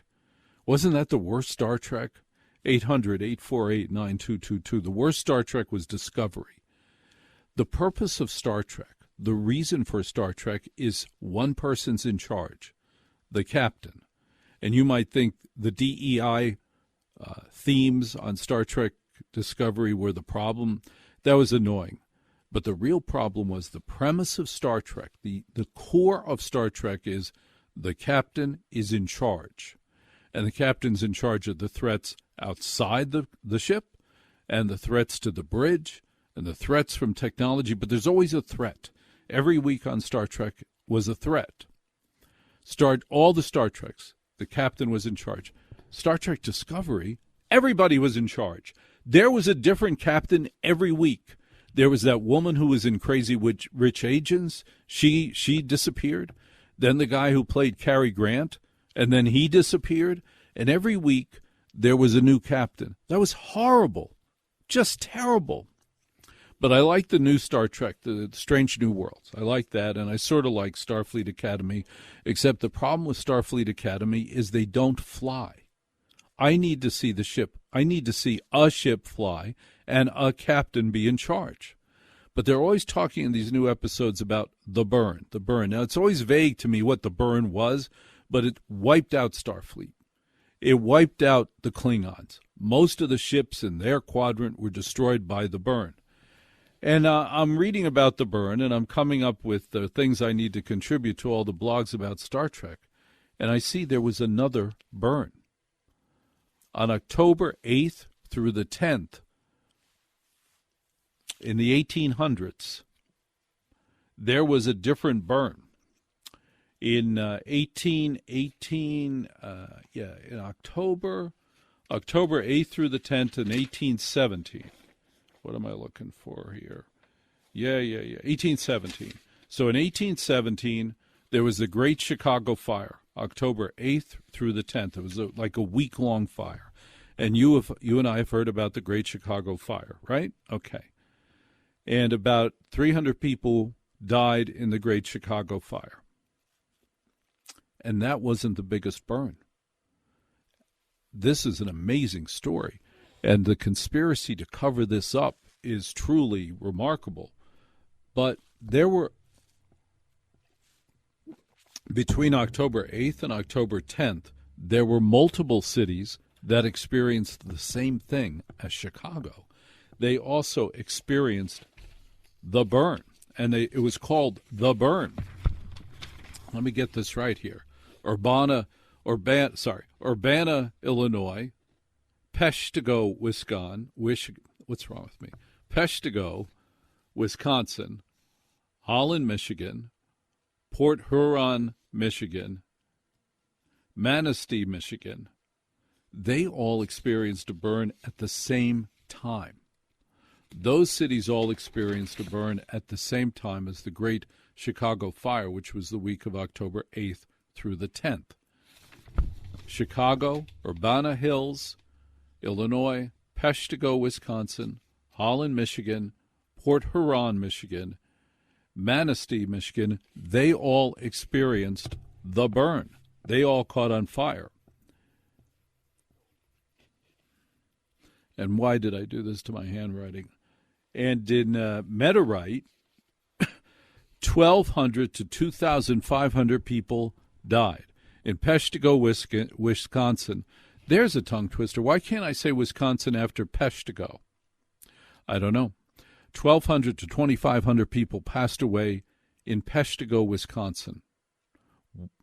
Not in Chicago, where 300 people passed away. And this was referred to as the burn. And through the Midwest, those cities burned to the ground. And thousands of people died, more than in Chicago. The reason for the burn, the reason it went across the Midwest at the same time, the same day, is the key to a conspiracy theory. And I'll tell you the reason why it is speculated those cities, imagine that. Here are 4 or 5 cities in the Midwest. Thousands of people died. But the only one we hear about is Chicago, where very few people died relative to the other cities. You go to Peshtigo, Wisconsin, I said it, there were 1,200 to 2,800 people passed away in the fire that wiped out that city. Vanished. How did they all catch on fire at the same time? In just seconds. Walter Sterling, The Other Side of Midnight, Red Apple Audio Network. It's Another Side of Midnight.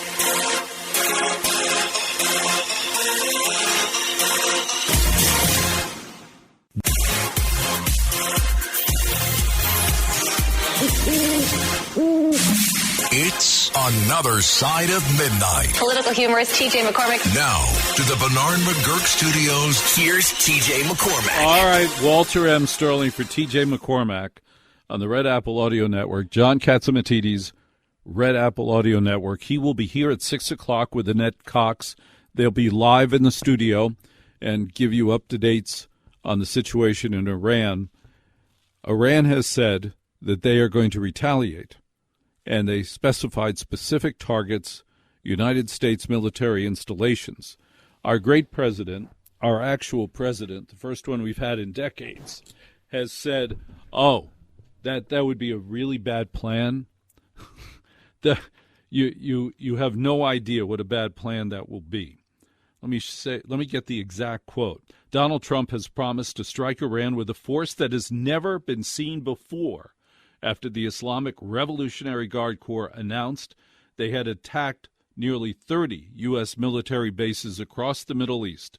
The targeted attacks on American assets in the destabilized region are part of Iran's self-proclaimed most intense offensive operation in history in retaliation for the killing of Islamic State Supreme Leader Ayatollah Ali Khamenei yesterday. Black smoke was seen rising from the U.S. Air Base in Erbil International Airport in northern Iraq at sunrise. The Israeli army promised a most ferocious counterattack. Khomeini, Iran's leader of 37 years, and members of his close family were decimated by bombardment from the U.S. and Israelis' Operation Epic Fury in Tehran. Thank God. Thank God we actually have a president who's being president. He's decided to actually be president because that's all he wanted to be. He has no conflict. Other presidents have had massive conflicts because they didn't have money. They entered the office poor.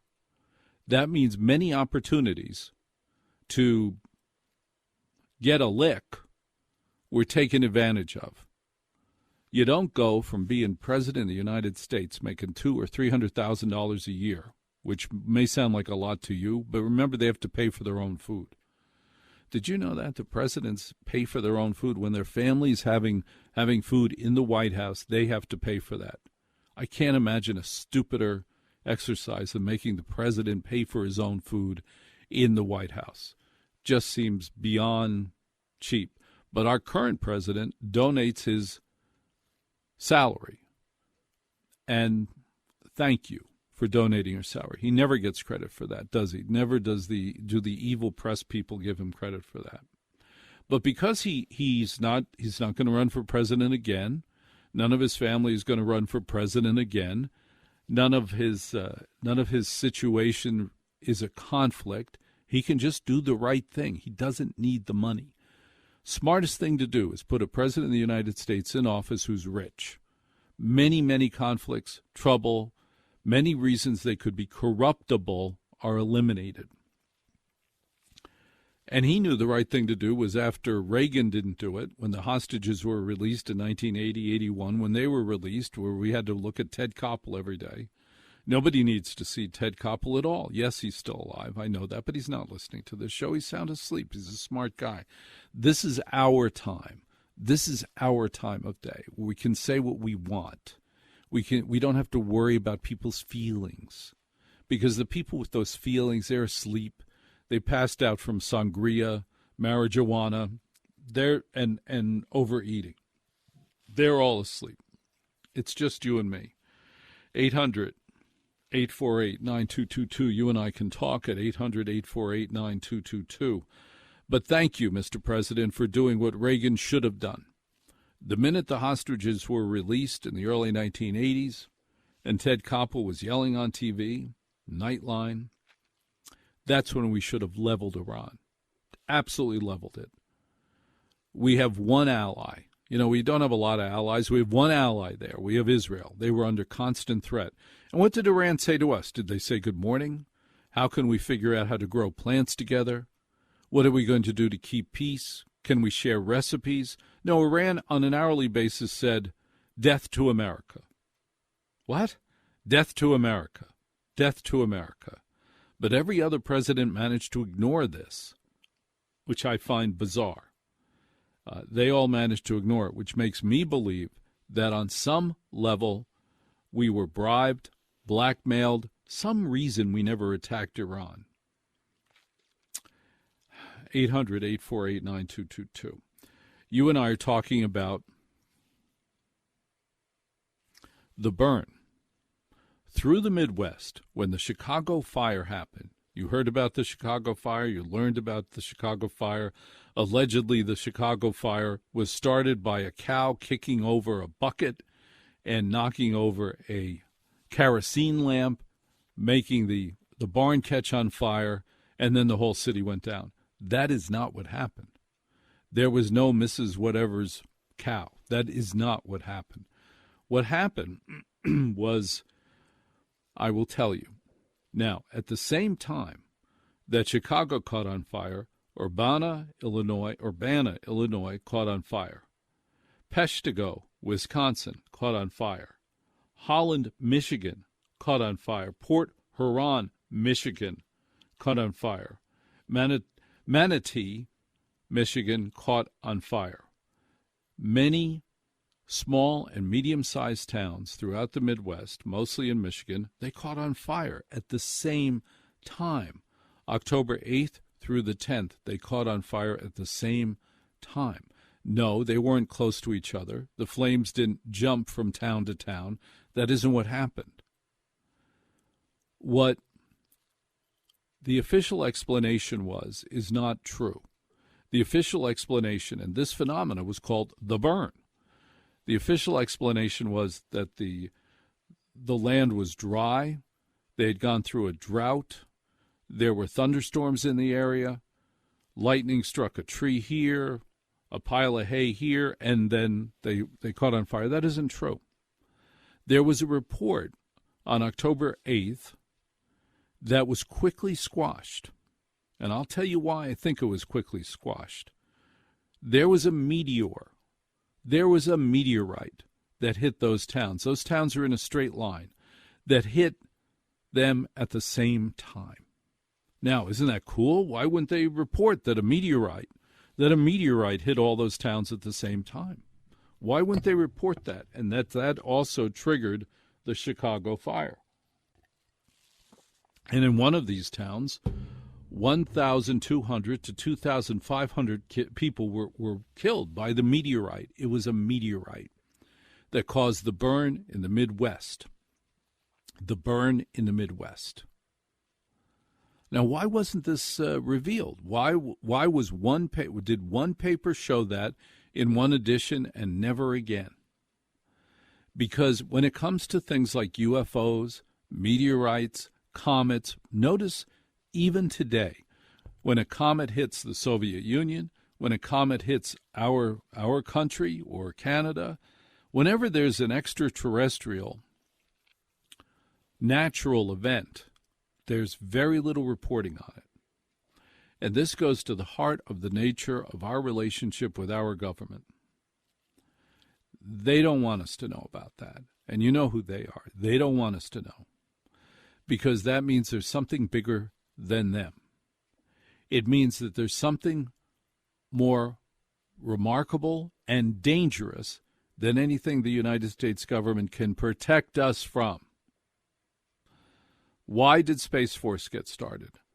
It was to protect us from other countries' Space Force, from other countries launching missiles and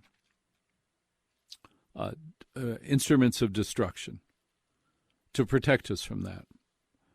But they don't report on meteorites, and they don't give accurate comet reports. They're quickly buried. No, maybe we don't think that's what it was. We don't think that's what it was. What? Why don't you just tell us what it was?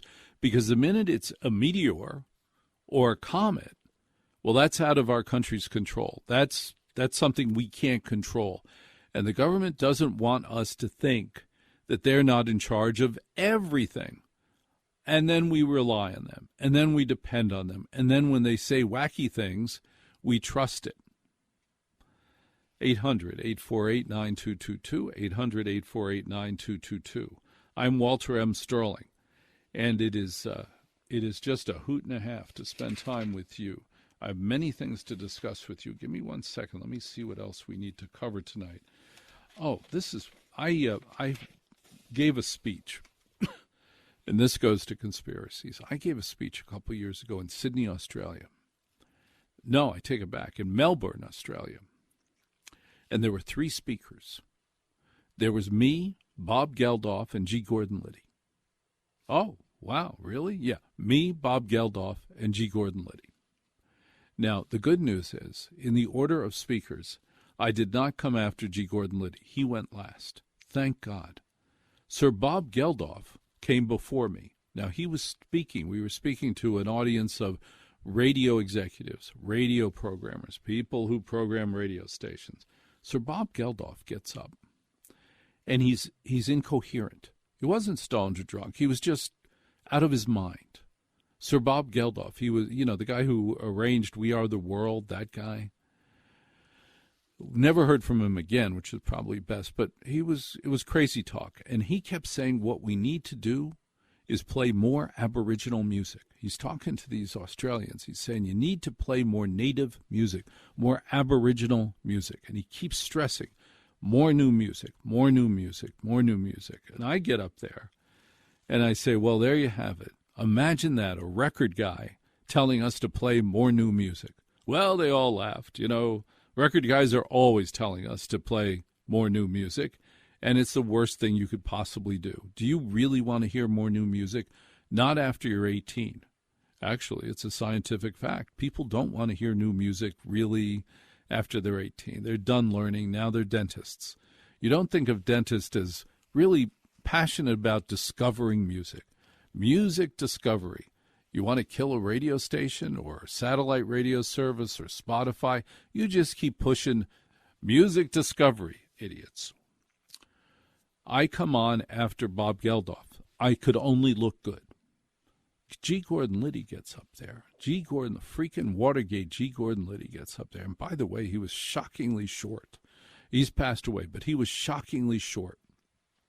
He gets up, and he's a brilliant public speaker. Oh, my gosh, it was captivating to listen to G. Gordon Liddy. Amazing to listen to G. Gordon Liddy.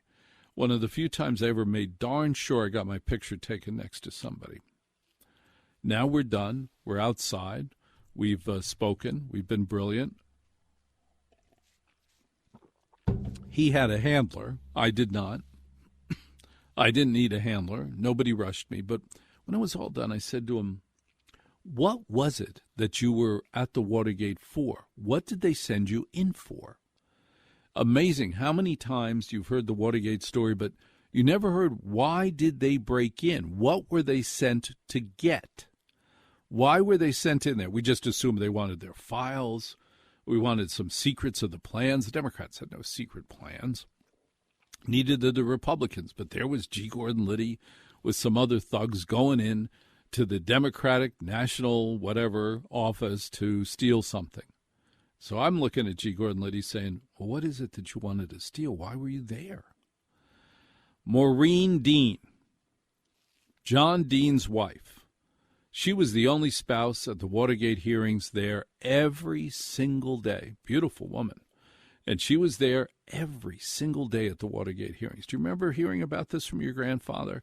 Every day she was there. Now, why was she there every day? Was it just to support John? No. It was to remind them about her. There was a myth. There was a unsubstantiated myth that Maureen Dean had been a madam, running a high-class escort service in Washington, D.C. to some of the highest-class people in Washington, D.C. And she looked the part. She was beautifully dressed, hair in a bun. Yeah, she could have been a madam of a high-class escort service. No proof. I don't know. Don't bother me. But that was the theory. Liddy says to me that the reason he thinks he was sent in there was to get her black book, was to get her customer book from the Democratic National Committee, because in that book were all of the Republicans that they wanted to go after. They had the blackmail on the Republicans because they had Maureen Dean's little black book of customers who were all Republicans and could have been used in blackmail. And that was why they were sent in there. And I'm thinking about that. Actually, that would make total sense. That would make sense for the President of the United States to risk everything and his operatives and his sleazy guys. That would make sense. That would be worth going in to get. That little black book that could have blackmailed dozens and dozens of high-level Republicans was worth sending somebody to the Democratic National Headquarters, doing an illegal break-in, busting the locks, busting the windows. They sent in like 6 guys to do this and then to look around for that black book. And that's what G. Gordon Liddy told me he thought he was sent in there to get. He told me that. Amazing. What also is amazing is that no one ever asked him this before. Just like nobody ever asked Donald Trump, how come you're such a good dad? Nobody ever asked the colonel from NASA, has there ever been sex in space? These are the obvious questions to me. And why isn't there a bikini section of Facebook? Why can't I go to Facebook and click a tab that says bikini pictures, and there it's revealed? And you get to see that girl you were in lust with in high school now looks like your great-grandmother. Always depressing when we do that. My name is Walter M. Sterling. I have a phone number. It's 800-848-9222, 800-848-9222. At 6 o'clock this morning, John Catsimatidis with Annette Cox will be live, taking your phone calls, giving updates on Iran. And my number is 800-848-9222. This is the Red Apple Audio Network. It's Another Side of Midnight.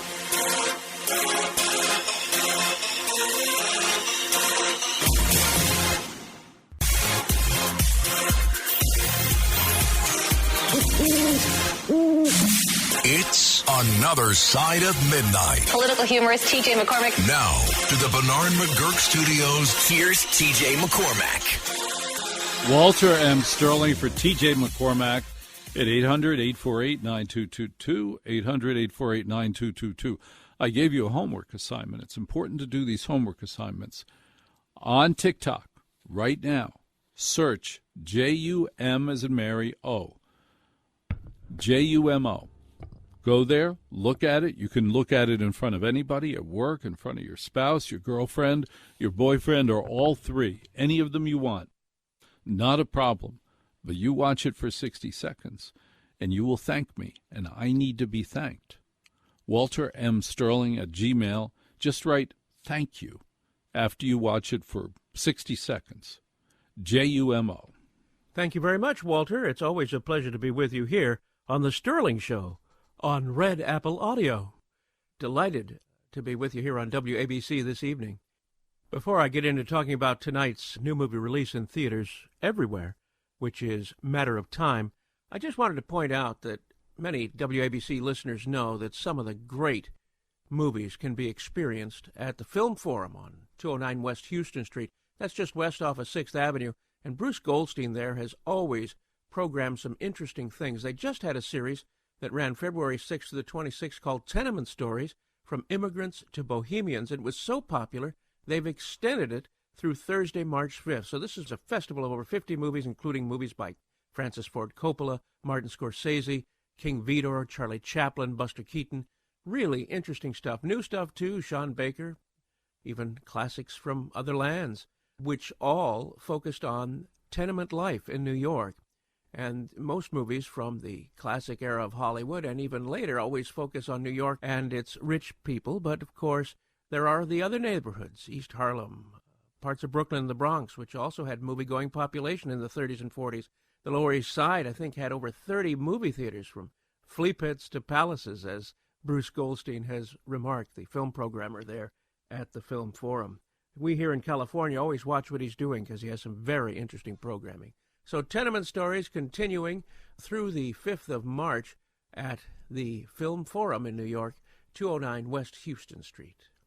He said in Houston, theaters didn't this he? week, just I'm opening gonna have up to this beat him. weekend, is a movie made in Texas, Matter of Time, which is the story of Charlie Fleck, a 29-year-old video game designer played by Miles Ehrlich, who has since childhood solely focused on living his dream of computer game design. Now, he's been doing this with 3 friends since they were kids, played by Quinn Angel, Patrick Britton, and the girl he always loved but never knew it, played by Allie Astin. The 3 boys started working on one game in particular they knew would make them rich. Now, forward to present day, Allie's gone to work for a gaming company and sees an opportunity to have Charlie submit the game. Yet Charlie, chuffed at the possibility, thinks the game needs much more work, but the prospectus has to be delivered the very next day. So in a chance moment, at a toy and game shop run by Gibbs, who's played by Sean Astin, Charlie discovers a magical ring that allows the wearer to stop time. Borrowing it, he's able to finish on time, but then must deliver the finished game in short order. Continuing to use the ring, and driven by a deadline, he leaves his friends behind and decides to move forward solo to reach the goal. Well, will he make it? And at what cost? The best performance here is from Sean Astin. The lead actor, Miles Ehrlich, is handsome enough. He's a country western singer from Canada, but his acting, not yet so great. Some neat special effects here elevate the slog slightly in Matter of Time. That's from Paranormic Pictures. The idea of stopping time to gain advantage in life or to have some other advantages one might dream up is certainly not a new one from the movies. I remember as a teen being enthralled with a 1980 TV movie that was called The Girl, the Gold Watch, and Everything. And this starred Robert Hayes and Pam Dauber. It was one of those Operation Primetime movies in which a millionaire uncle doesn't leave a cent to his nephew, played by Robert Hayes, but leaves him a pocket watch, which he discovers by winding backwards to the quarter hour. It actually stops time. So this presents many interesting opportunities for him, which is all fine and good until suddenly the bad guys show up, because they really want that watch too, because it can help them at horse races and any other number of imaginable things. Seeing Matter of Time made me want to watch The Girl, the Gold Watch, and Everything again, but I'm going to hesitate a little bit because sometimes you return to a movie you haven't seen since you were much younger and you think, what the heck was I thinking? This is awful. Or it'll be terribly dated. Then again, on the other side of that, sometimes it could be better than you remember. Follow me on Facebook at Matthias Bombals Hollywood. That's MATIAS BOMBAL''S Hollywood, like the city, Matthias Bombals Hollywood on Facebook. Well, Walter, that's the news from California and the movie capital. As ever, it's been great to share a little Hollywood news with you on a great radio program in such a great city. The Sterling Show on Red Apple Audio.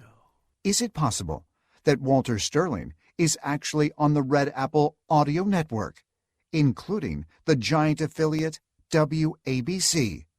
Ancient astronaut theorists can't stop laughing. Is it possible that Walter Sterling is actually on the Red Apple Audio Network, including giant affiliate WABC? Ancient astronaut theorists say they can't stop laughing. Is it possible that Walter Sterling is actually on the Red Apple Audio Network, including the giant affiliate WABC? The legendary Robert Clotworthy. He's the voice of Ancient Aliens and The Curse of Oak Island Gold. He is such a great voiceover talent that he can throw it around. I got him on the phone the other day. I said, would you just say this for me? Instantly, he sends it to me. Now, that's a cool guy, Robert Clotworthy. Jim in Staten Island, you're on the Red Apple Audio Network at 800-848-9222. Welcome to the big show. Hi, Jim. Hey, how's it going? I just want to thank our great president for taking out Iran just after meeting with Mondami. There's a little gift for you, Mayor. Thank you very much for your call, I think. Thanks very much for calling 800-848-9222. Mondami puts out a press release. It's one thing to just mention in passing that he thinks the president's wrong, gets asked by a member of the New York City press or, just to say, I think he's wrong. That's all he had to do if he felt that way. Wonderful. But instead he puts out a formal New York City press release, saying that he thinks the President of the United States has made a terrible mistake, that he's violated the sanctity of Iran. Any country that is run by a dictator and not a democracy is not a legitimate country. It's a thug universe. It is run by a criminal by definition. Hi, I'm in charge of you now. The reason I'm in charge of you is I'm going to scare you with wacky religious ideas and an army. I have control of the army. So if you're thinking of doing anything bad, I'll kill you. And he's already chopped off heads, like hundreds of heads of people who protested and wanted a democratic government. They wanted to hold an election. That's what they were protesting. Let us hold an election. Oh, we're going to chop off your head. That's who he is. That's who he was, thanks to the President of the United States. Thank you, who he was. Now, you spend a lot of time on TikTok and Instagram, and you run into TEMU. TEMU is the strangest online store because everything appears to be $1.98 and free returns. They must be up to something else. My hunch is OG gathering phone numbers, emails, algorithms about you and me. Every now and then, you and I fall into the trap and we buy something from Temu, Chinese sweatshop, where they stuff thousands of things into packages every day, right? And every now and then I buy something on TEMU, and I bought more than I want to admit because Mrs. Sterling doesn't know about everything I've bought on TEMU. But there are two things I bought that both looked wacky that actually work. I have the worst feet in the world. No, worse than yours. I have a accessory navicular. You know what that is?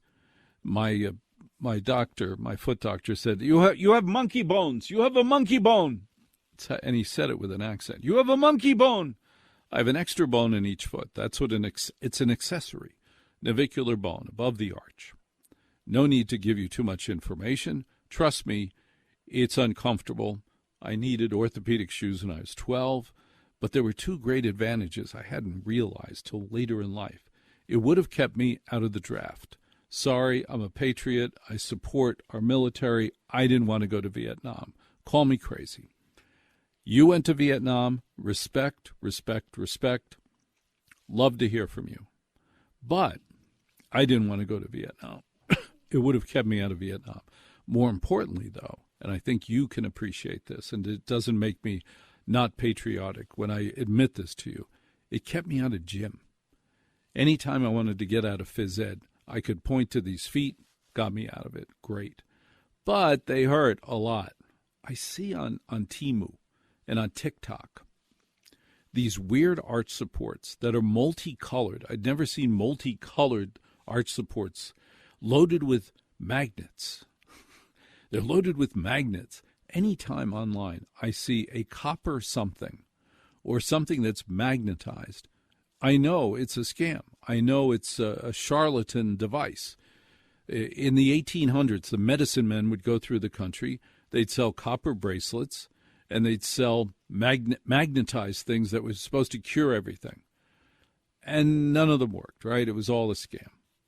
I'm looking at this. It's got magnets, different colored rubber and plastic, very elaborate looking. I'm like, it doesn't even have an arch to push up against my flat foot.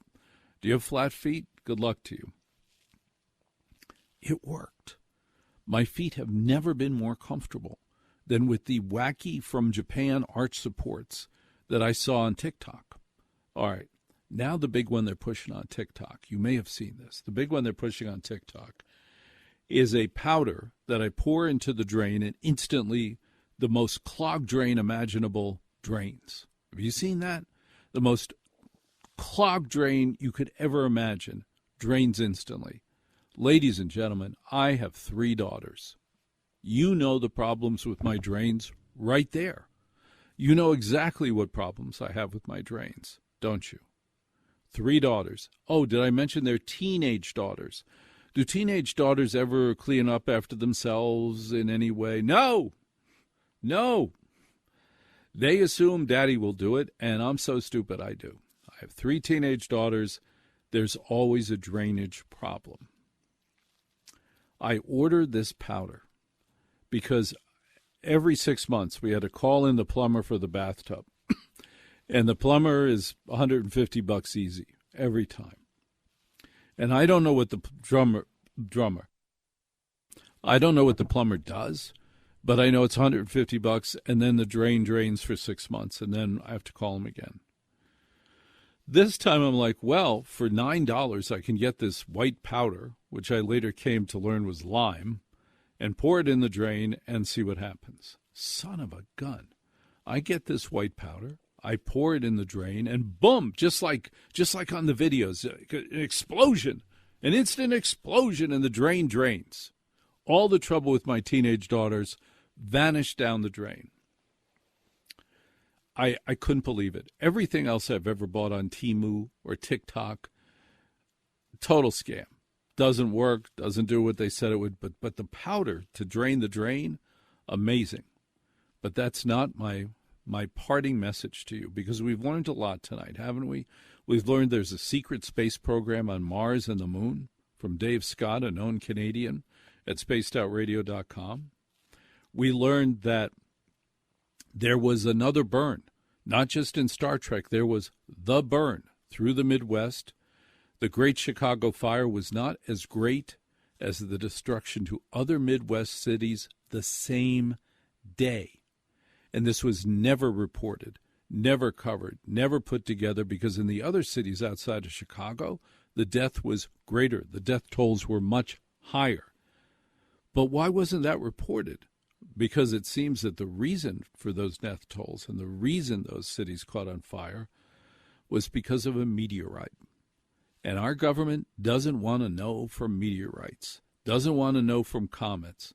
Anytime you hear about a comet or a meteorite in Russia, what happens?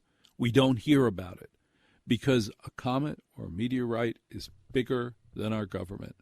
And our government doesn't want anything bigger than it is. And the final gift that I gave you tonight, there's so many gifts. Oh, I want to mention this. Thank you. Chad Lopez, president of Red Apple Media. Son of a gun. I always look for trouble. I'm looking around the radio station and the company that he's the president of, working for John Catsimatidis. Freaking Chad is running a great operation. Everybody that I deal with, Tony, Bill, everybody I deal with at Red Apple is competent, more than competent. They know what they're doing. They want to be here.